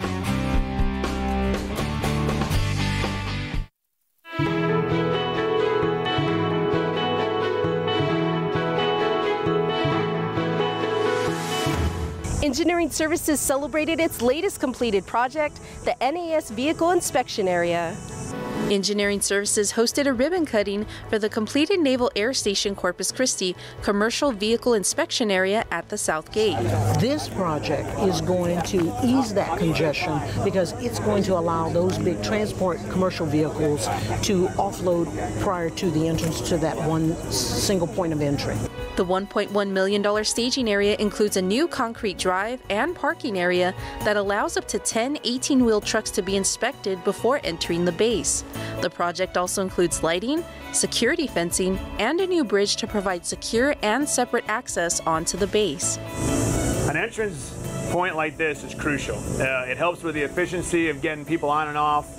And it also provides a safe way of getting some of those big trucks away from the normal traffic, and it gives my security folks an opportunity to safely and quickly inspect them and make sure that nothing hazardous is getting on the base. This project is funded under the Texas Military Value Revolving Loan Fund that helps communities support military installations. Reporting for the City of Corpus Christi, I'm Eva Padilla.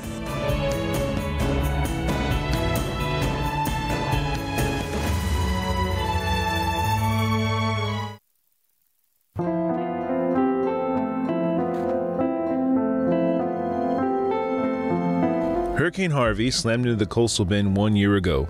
Now the city of Corpus Christi has taken the time better evaluating their hurricane response strategy. According to the National Weather Service, on August 13, 2017, Harvey started as a tropical wave off the African coast. The system then made its way west and formed into a tropical storm in the Atlantic Ocean. We sat on our laurels a little bit, just kind of thinking, well, it ain't going to come to us, because we're so used to it turning away. The storm moved into the Caribbean Sea, became disorganized, and creeped into the Gulf of Mexico. As it got in the Gulf, then we started having our meetings. We started meeting with the National Weather Service, conference calls with the emergency management people in Nueces County. Billy Delgado is the emergency management coordinator for the city of Corpus Christi. When a major emergency or disaster strikes, centralized emergency management is needed. That's when the EOC, or Emergency Operations Center, steps in. After some time in the Gulf, Harvey was upgraded again to a tropical depression after warm waters helped it gain strength. In 48 hours, Harvey went through a period of rapid intensification and morphed into a Category 4 hurricane, projected to hit the Texas coast, putting Corpus Christi and other parts of the coastal bend in its path. The city issued a voluntary evacuation for citizens.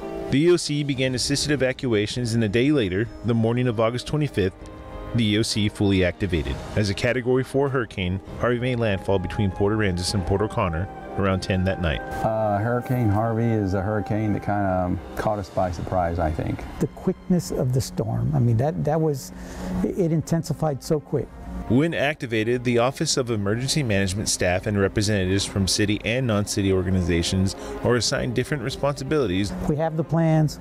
We've talked about the department plans. We drilled the evacuation. For the better part of a week, the EOC monitored Harvey's impact on the city and the surrounding area. This is the first time a lot of us have been through a hurricane working in the EOC.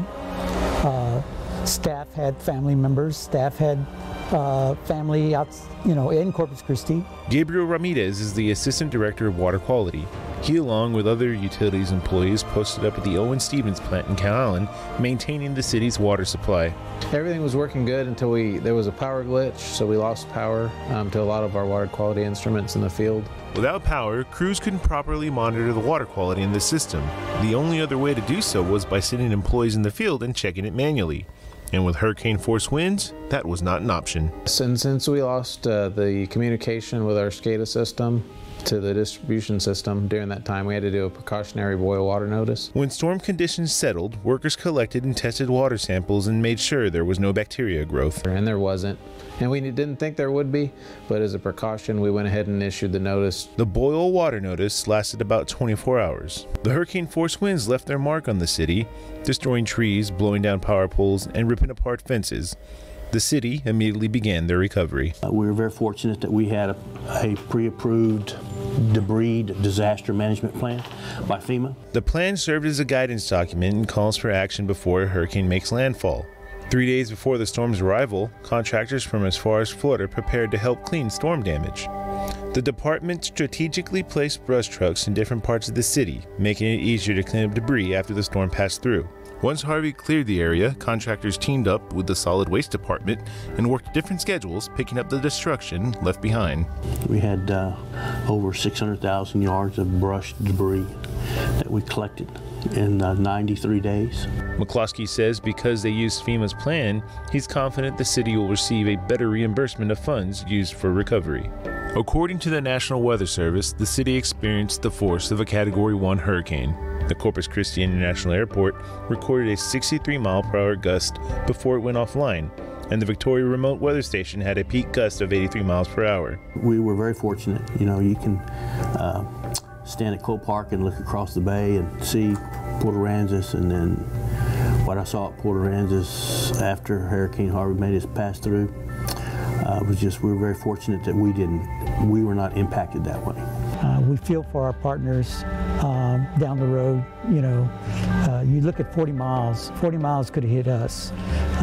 We could have been devastated like Port Aransas and Rockport and all those areas over there. Aransas Pass and Refugio. Harvey's impact on Port Aransas is one a few Corpus Christi firefighters experienced firsthand. When I was up in the EOC, we were doing our checks for the station's damage control, damage assessment. Little did Signs know that his assignment was about to change. They wanted to go get a look at what our fire station 16 was out on the island. That was the original need to go out there. Firefighters used a drone to get a better look at hazardous situations, like the bridge fire of April 2017.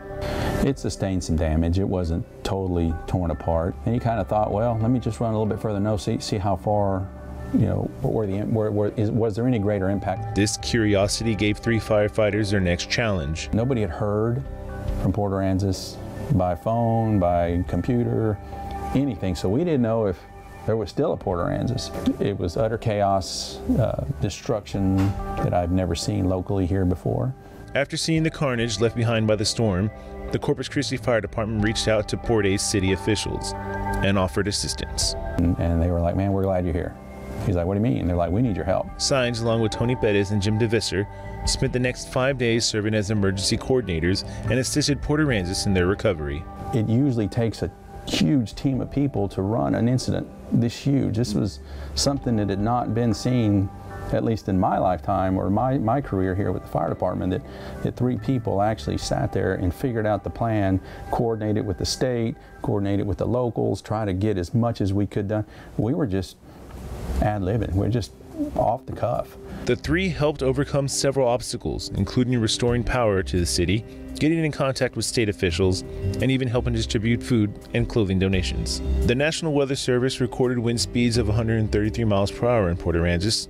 The storm left nearly 6,000 structures destroyed. After unleashing its fury on the coastal bend, Harvey made its way to Houston and flooded the city with more than 60 inches of rain and killed more than 80 people. The major hurricane caused more than $120 billion in damages. The experience served as a lesson for city departments. Everyone continues updating their strategies and improving plans for future storms to come. Probably the biggest thing is to be ready and follow the operations plan like we did, and also follow up with it with the after action items, which we had several, to make things better for this next time. Now that council passed the two new contracts for our debris contractor and then our debris monitoring contractor, we are ready. While the city of Corpus Christi improves their emergency response system, they've also recently invited the public to take part in an evacuation drill.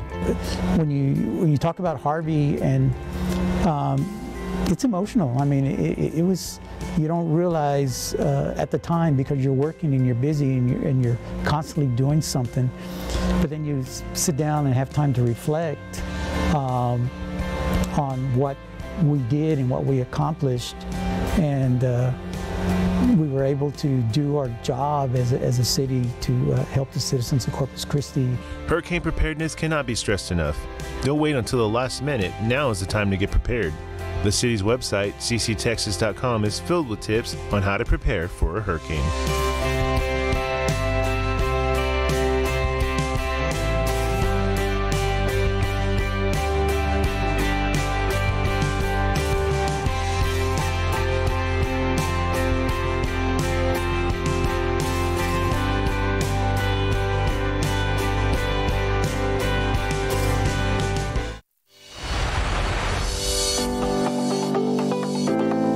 Starting October 1st, Chaparral Street from Cooper's Alley to Interstate 37 will become a two-way street instead of a one-way. The traffic conversion is the final phase of the Bond 2008 and 2014 Chaparral Street improvement projects.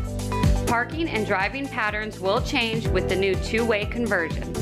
The speed limit is 25 miles an hour, so drivers need to slow down and be aware of vehicles traveling in the opposite direction.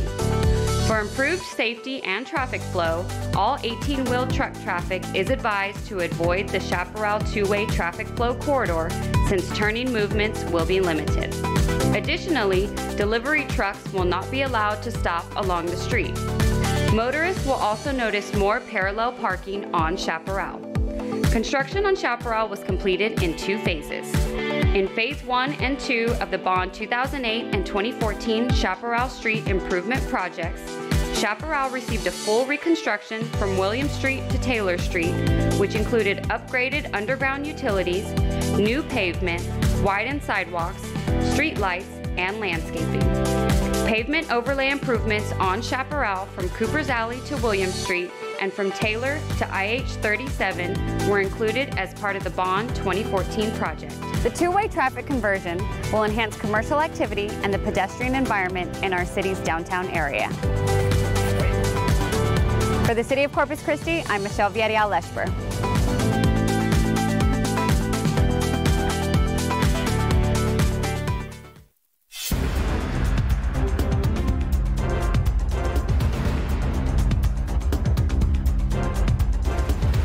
The City of Corpus Christi began their citywide operation against curbside illegal dumping. They're reminding residents to not put out your brush or bulky items outside the designated set-out dates. Police say illegal dumping is one of the biggest complaints throughout the city. Now, with the help of code enforcement and solid waste, they're tackling the issue. The goal of this operation, creating cleaner habits and beautification of the City of Corpus Christi. Make people realize that it is a violation of our ordinance, and that if they are setting this trash out, not only is it a health and safety issue for the community, but it's a blight on our cities. On the first day of the operation, code enforcement officers wrote nearly 90 citations. Residents cited have 24 hours to clean up their property. If they don't, they face cleanup charges on their utility bill and a fine up to $500. It just seems like something that has become culturally acceptable in our city, and I'm not sure why, but I think it's something that needs to be changed so that we can have a prettier city, a better city to live in. The city's solid waste service picks up bulky items throughout the year, and residents can always take brush and other approved items to the J.C. Elliott Collection Center free of charge by simply presenting a valid driver's license showing an address within the city limits. For a detailed map and set-out date schedule, head over to the city's website, cctexas.com. For the City of Corpus Christi, I'm Dale Stefan reporting.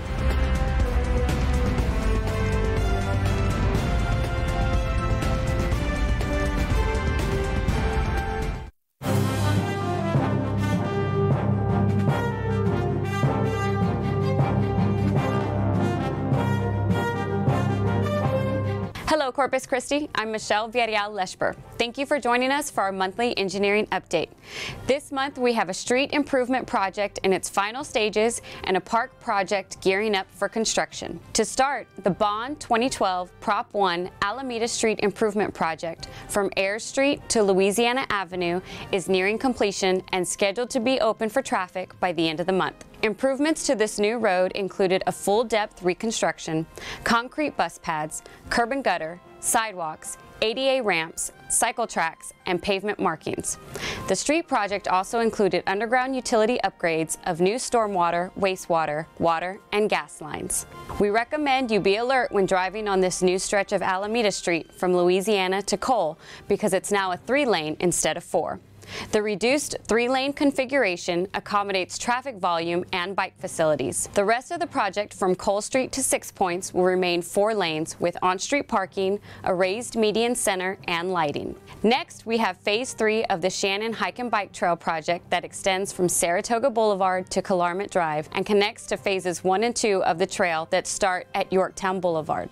Construction on this Bond 2012 Prop 4 project is expected to start this month and will include a 3.5-mile trail along Shannon Ditch that connects to neighborhoods, community parks, and provides a safe route to nearby schools. Project improvements include landscaping, safety rails, and trail markers. This trail is a joint city and TxDOT funded project, and completion is scheduled for early 2019. That's all for the September report. Be sure to follow us on social media for more project updates. Thank you for joining us, and we'll see you next month.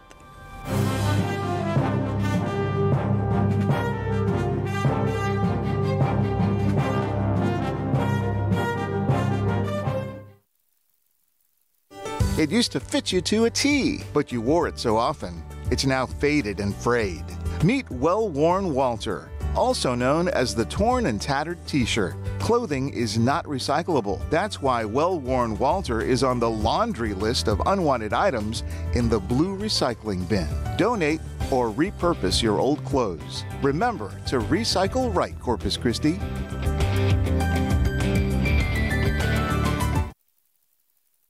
Looking to spend your summer out at sea? Here are some boating safety rules to make your trip a fun and safe one. Before you leave the house, check the forecast to make sure the weather is clear. If you see storm clouds, experience strong winds, or see lightning, head back to shore. Before stepping aboard, make sure your vessel is seaworthy and your checklist of essential items is complete.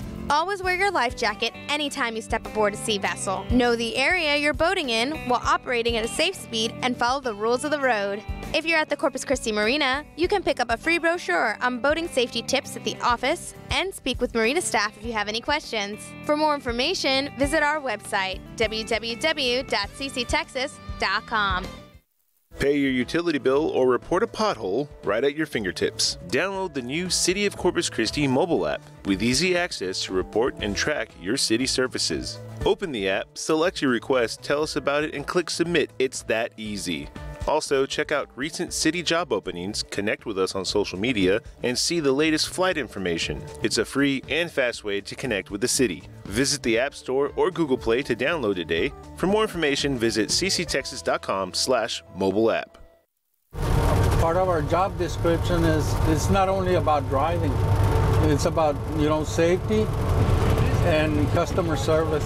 Keeping our city clean is a tough job, but the men and women of the Solid Waste Department are up for the task. We are heading out into the field to learn more about what goes on around our city.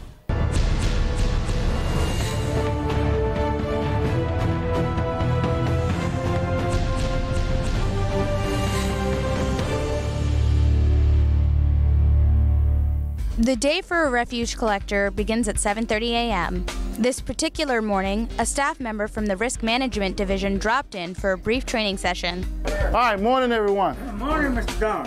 Hey, this morning we're going to talk safety. We're going to talk about heat stress. We haven't even hit mid-June. That's when it usually starts getting hot, but we're already in the 90s. And then when you add on top of that what it feels like, you put another 3 or 4 degrees on top of it. After the meeting, the workers head out to their trucks and prep for the day. Today we'll be following 2 solid waste veterans, Albert Perez, who works in recycling, and Robert Garcia, who works in garbage on their different routes. Each prepares their vehicle for the day of work ahead. We begin the day looking, as I say, we check our fuel fluids, look for the obvious, any kind of leaks coming from the arm, from the differentials. Make sure my rear camera is clean, as this is a CNG truck. I always check the pressure, make sure we got enough fuel for the day. Been here for 24 years, and our task is to go and pick up carts, recycle carts for the residents of Corpus Christi. Albert's first stop is hitting his assigned locations for the day to collect recyclables, while Robert heads to the landfill to dump his load from yesterday. While on the way to the landfill, he runs into a major problem. I think we're having problems here. Yeah. Robert calls for Ricardo, the technician from the solid waste department, to come fix the issue. No, when I came out, it smelled like coolant. See, it wasn't like that this morning. See, now it's starting to lower. Should have busted the belt. We busted a belt. You can tell by the smells what's leaking. So right off the bat, when I told you when I got off the truck, I told you it was a coolant leak. While Robert waits for the work on his truck to be finished, Albert has already started his route. Each day, a new route is given to the recycle drivers. Route 71, which is our boundary from Weber, Ocean Drive, and Roberts. You see these trucks are one of the new trucks. They're rail trucks. I like them because they're easier to handle the recycle carts. Of course, we have our camera up here. I can see everything that's happening, okay? Here, the joystick, you grab it, grab your can, bring it in, you go up, see how easy it is? You see it up there where it unloads everything, okay? You bring it back down, boom, seat it back out, got it. You see how they're separated right here? That's the way that the carts should be, just like this one here, 3 to 5 feet. That's a lot easier for the grabber. I won't be dropping cans, you know.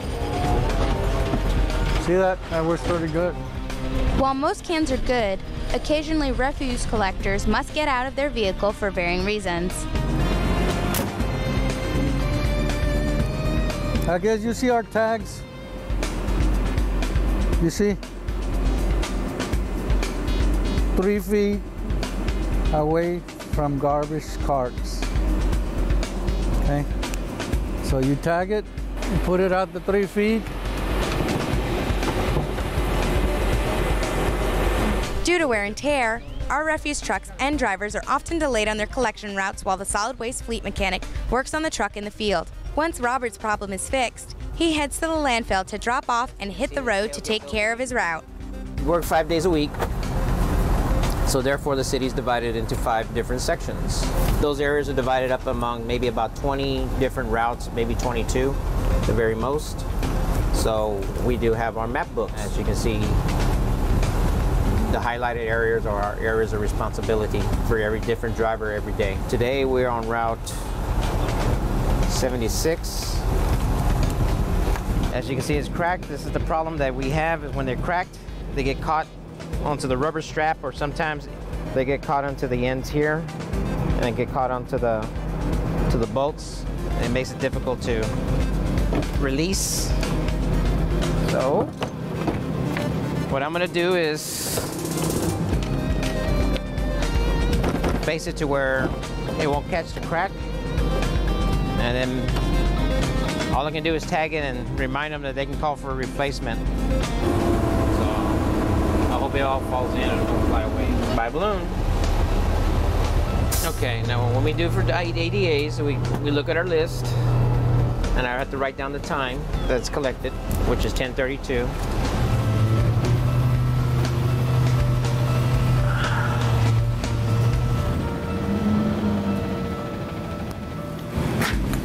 Ooh, today they left us Hawaiian Punch. Anyway, typically that's where I go get it. Same with the recycle, they'll do the same thing. So. Refuse collectors work tirelessly cleaning the city and educating the public to encourage proper procedures and recycling. The day is never truly done in a city of over 300,000 people producing waste. Rain or sunshine, you can guarantee the solid waste department is hard at work. Somebody's got to clean the city, right?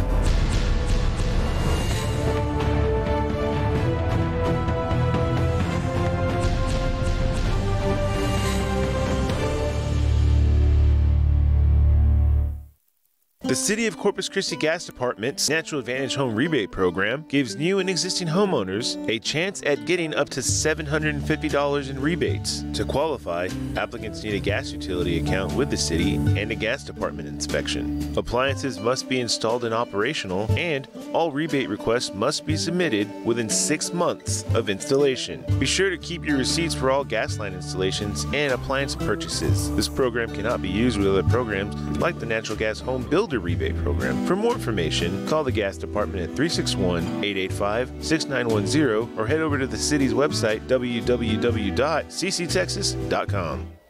The City of Corpus Christi Health District promotes healthy lifestyles and protects the health and quality for all residents. But did you know they also provide vital records? Folks needing a birth or death certificate can head over to the main health district building on Horn Road near Greenwood. To obtain certified copies of the certificates, you must have proof of identification and be an immediate family member. And the event you're requesting documents for must have occurred in Corpus Christi. If not, contact the city where the birth or death occurred. For complete instructions on obtaining records or to order them online, head over to the city's website, www.cctexas.com, or call the Health District, 361-826-7229.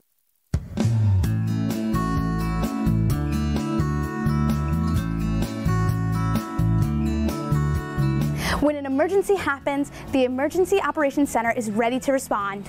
Whether it's a major emergency or a big special event, the Emergency Operations Center, or EOC, activates to monitor the situation and keep our citizens safe. EOC is a very important part of the city, especially during times of an emergency such as Harvey. We were able to bring all different agencies under one roof, and we're able to discuss the plans and work out situations and give resources where resources were needed. Well, in the last 2 or 3 years, we've had flooding events, obviously Hurricane Harvey, but we also opened up for special events. We opened up for the Buck Day Parade, and so any other special events that we might need a large crowd, we would open up. In the event of an emergency, the EOC will activate and will reach out to the public as quickly as possible to get information out. Here are some ways you can help the EOC keep you informed. Sign up for the Reverse Alert System. To sign up for the State Emergency Assistance Registry, dial 211. And follow the EOC on their social media accounts for notifications. The city prepares year-round, actually, because it's not only a hurricane or a major event, but it's any type of, we prepare for all hazard events. So we meet and we plan with different departments on how we're going to take on the event. We want to make sure that we have a database to have the public notified whenever situations occur. We do tabletop exercises. We meet regularly with different outside agencies so that we're all on the same page, and when time comes that we need to activate.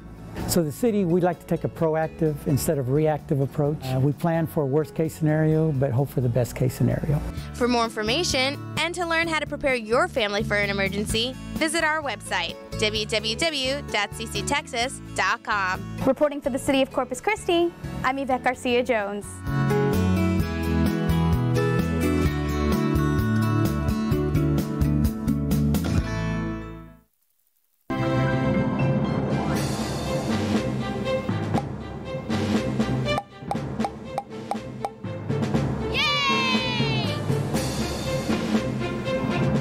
This week's feature is Volunteering at Animal Care Services. The city offers volunteer opportunities with many departments, but none are as cuddly or cute as working with these canines, felines, and other interesting animals. Some areas to volunteer in are adoption events, cat and dog socialization, education, kennel cleaning, grooming and bathing, and assisting in the clinic. Volunteers must meet specific criteria to be accepted into the City of Corpus Christi Animal Care Services Volunteer Program. Download an application from the Animal Care Services webpage. Mail applications to Animal Care Services at 2626 Holly Road, Corpus Christi, Texas 78415. For other free or nearly free activities, visit cctexas.com.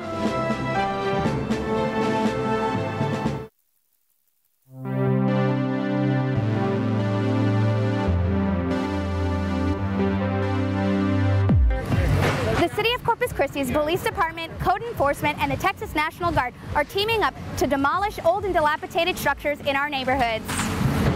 Local law enforcement, National Guardsmen, Officer Blue, and children from a nearby elementary came to watch the Texas National Guard do their work as they demolish an abandoned building on Cheyenne Street. So Operation Crackdown gives the opportunity for the National Guard to come into the communities and help demolish these deplorable homes that are used for illicit activity.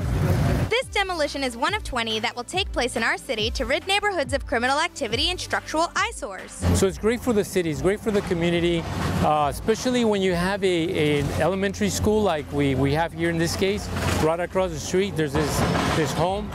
So it sends a message, right? It sends a message to the community, it sends a message to the kids, to our younger citizens that, you know, the community cares, that the city officials care for them and keeping our community safe. Texas National Guard stepped in, helped us take back our neighborhoods. As you know, Corpus Christi believes that cleaning up the neighborhoods is the first step in stopping crime. And this speaks to the community spirit. Remember, it takes a community to make real change. We cannot police our way or arrest our way out of any issue.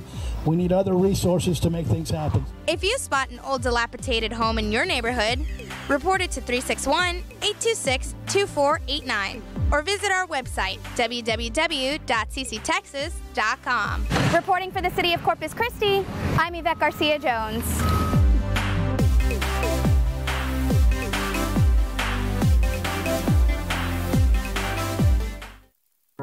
On Monday, June 4th, the City of Corpus Christi's Customer Call Center will change hours of operation to 7 a.m. to 6 p.m. Monday through Friday. More representatives will be in the call center when you need them. After-hour calls for urgent issues related to gas and water will still be answered.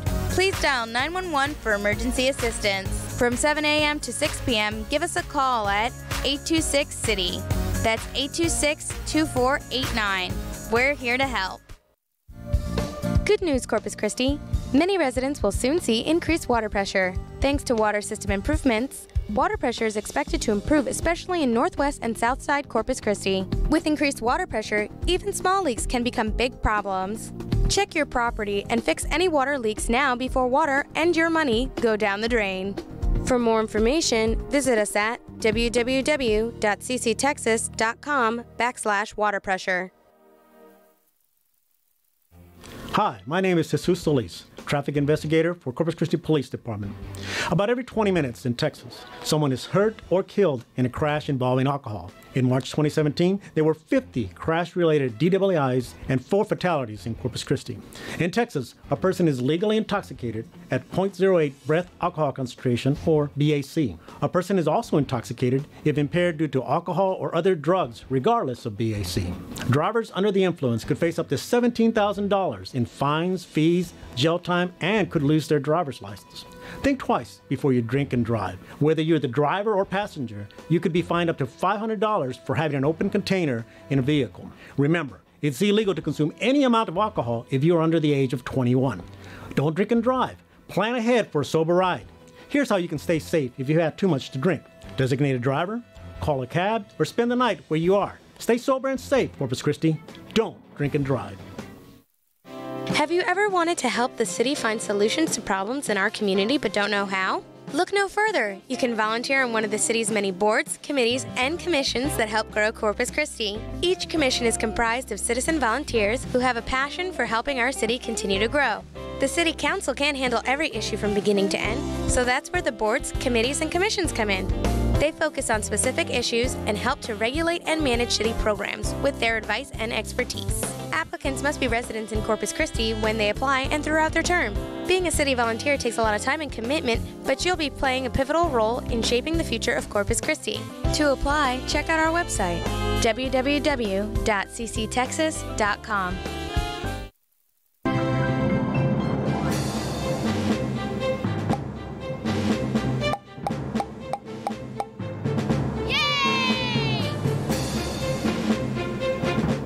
This week's feature is Recreation Centers. Corpus Christi has 4 recreation centers: Joe Garza, Lindale, Oak Park, and Oso Recreation Center. The recreation centers offer a free after-school program for children 6 to 16 to engage in homework tutorials, arts and crafts, games, and special programs. Summer programs such as the Summer Programs and Recreation for Kids program, or SPARKS, offers activities such as arts and crafts, tournaments, board games, indoor and outdoor play, and guest speakers. Parks and Rec also offers Lunches on Us summer food service program that provides lunch and afternoon snacks free of charge for children 1 to 18 at several locations in the city. In the summer, each rec center is open from 11 a.m. to 4 p.m. Monday through Friday, and during the school year, 3 to 7 p.m. Monday through Friday. For more information, call 361-826-PLAY or visit cctexas.com. Need to get a license for your pet? How about paying a traffic ticket? You can take care of these 2 things and much more on our city's website, www.cctexas.com. On the front page, you'll see a tab called Pay. Here you will see multiple options for financial services you can pay for with ease. Choose the option you need, which will provide information and additional links to help make your payment a breeze. Make sure to explore our website to find more features that will make your day easier and keep you informed. Visit www.cctexas.com. I'm Lieutenant Michael Pena with the Special Investigations Section with the Corpus Christi Police Department. Did you know there were 758 cases of credit card abuse in 2017 and 13 documented cases of skimmers found in Corpus Christi? So what is a skimming device? Skimming devices are used by criminals to capture data from magnetic strips on the back of credit and debit cards. These devices are placed over the card reader or internally at gas pumps and ATMs to steal your information. When paying at the pump with a credit card, look at the security sticker and lock that is placed on the pump. If the tape has been broken or the lock has been damaged or punched, use a different pump.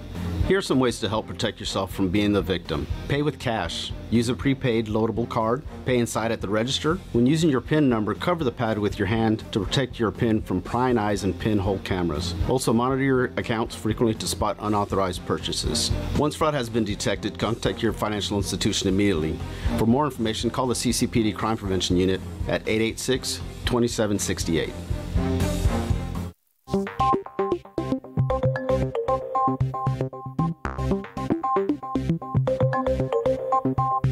The city's health department strives to make Corpus Christi a healthier place. Aside from informing you on how to be healthy, they also inspect local venues for safety regulations. The health department health inspectors go anywhere there's a kitchen that is used to serve the public. They also go to areas you may not be aware of. Everyone's affected by the public health inspector because we do inspections on food service establishments, daycare.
You get on turn your mic on.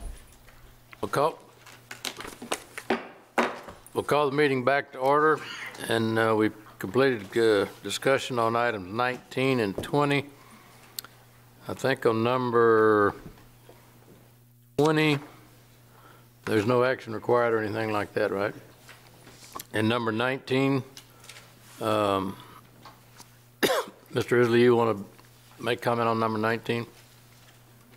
Number 19 will require action, and that would be on an ordinance authorizing the city manager to execute a settlement and release agreement with FDLCC LLC, Harvey Cleary Builders, and Spa Glass Civil Construction, Inc., related to the fire suppression foam spill on the city's Taxiway K project. It would amend the fiscal year 2019 operating budget and appropriate certain funds into Airport Fund 4610 and authorize a payment of $312,500 to Spa Glass Civil Construction, Inc., and that would be as provided in the settlement and in a settlement and release agreement. Most importantly, the money that gets paid out to Spa Glass would be paid from Harvey Cleary Builders. Move to approve, Mayor. And everybody completely understands the motion. We don't need to repeat it. And this will come back next week for a second reading, is that correct? Yes. Okay. And then it will be in your packet. All right. Ms. Huerta, would you like to call the roll on this, please, ma'am? Yes, sir, I will. So for ordinance number 19 on its first reading, Mayor McComb. Aye. Council members Lindsay Opal. Aye. Molina is absent. Roy. Aye. Rubio. Aye. Smith. Aye. Garza. Aye. Guajardo. Aye. And Hunter. Aye. The ordinance passes. All right, that completes our regular agenda. Item S, identify council future agenda items. Anybody have anything on that one? Mayor, I have a quick question, or a future agenda item. A carryover from last week's motion relative to the property on Ennis Joslin.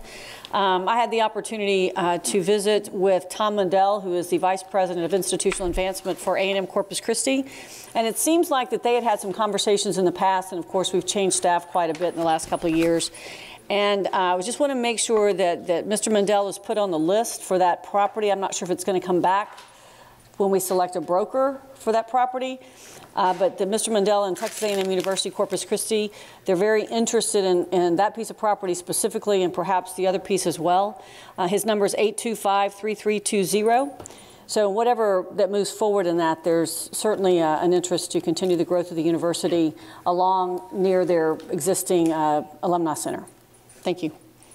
And will you be coming back with any update on that? We would be bringing an ordinance back to authorize its listing. Do we have a timeline on when that might come back? Beginning of next month. Okay, thank you. Anything else on future items? Mr. Molina. Thank you, Mayor. I would like to, I don't know if this is the appropriate time to ask for a briefing or update on the city's drone program. I know that we do have a program in place, or a semblance of a program, that does a lot of work for several departments throughout the city, and really has a lot of benefits to the citizens. And I think a lot of people really just don't know what all that we have as far as the drone program and what the city provides. That's it. Thank you. Anything else? I've got one. Ms. Guajardo? Thank you. So I wrote mine down, Mr. Selman. In light of some conversation that we had in the last couple meetings, I believe, I'd like to request a comprehensive review of any and all ordinances that define or allow the bars, taverns, dens, lounges, etc., in residential and commercial areas and business districts as well. With that, if I could request a map identifying these various zoning districts, and the reason is so that we're being a little more proactive on the situation that just occurred, which we've stopped from occurring for the future. But there are more than just one ordinances, I believe, that could entail some of this. So I'd just like a review so that we can make sure that, you know, we cover all our bases on that. Mayor, that was bars, dens, What? Give me the list. I wrote, that's such a 70s word, but I said bars, taverns, dens, lounges, sports bars, etc. I mean, those are just some of the ones I... Okay. Oh, the mayor would like other location. Anyway, yes. Okay. Thank you. Thank you. Would you give us clarification too on, you know, the bar versus the restaurant included in all of that?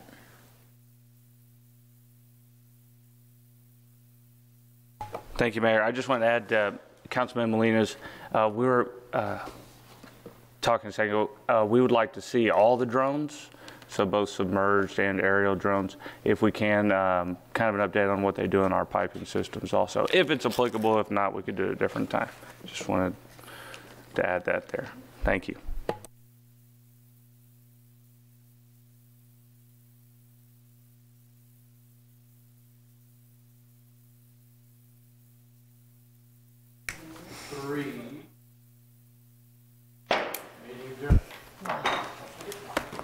I know.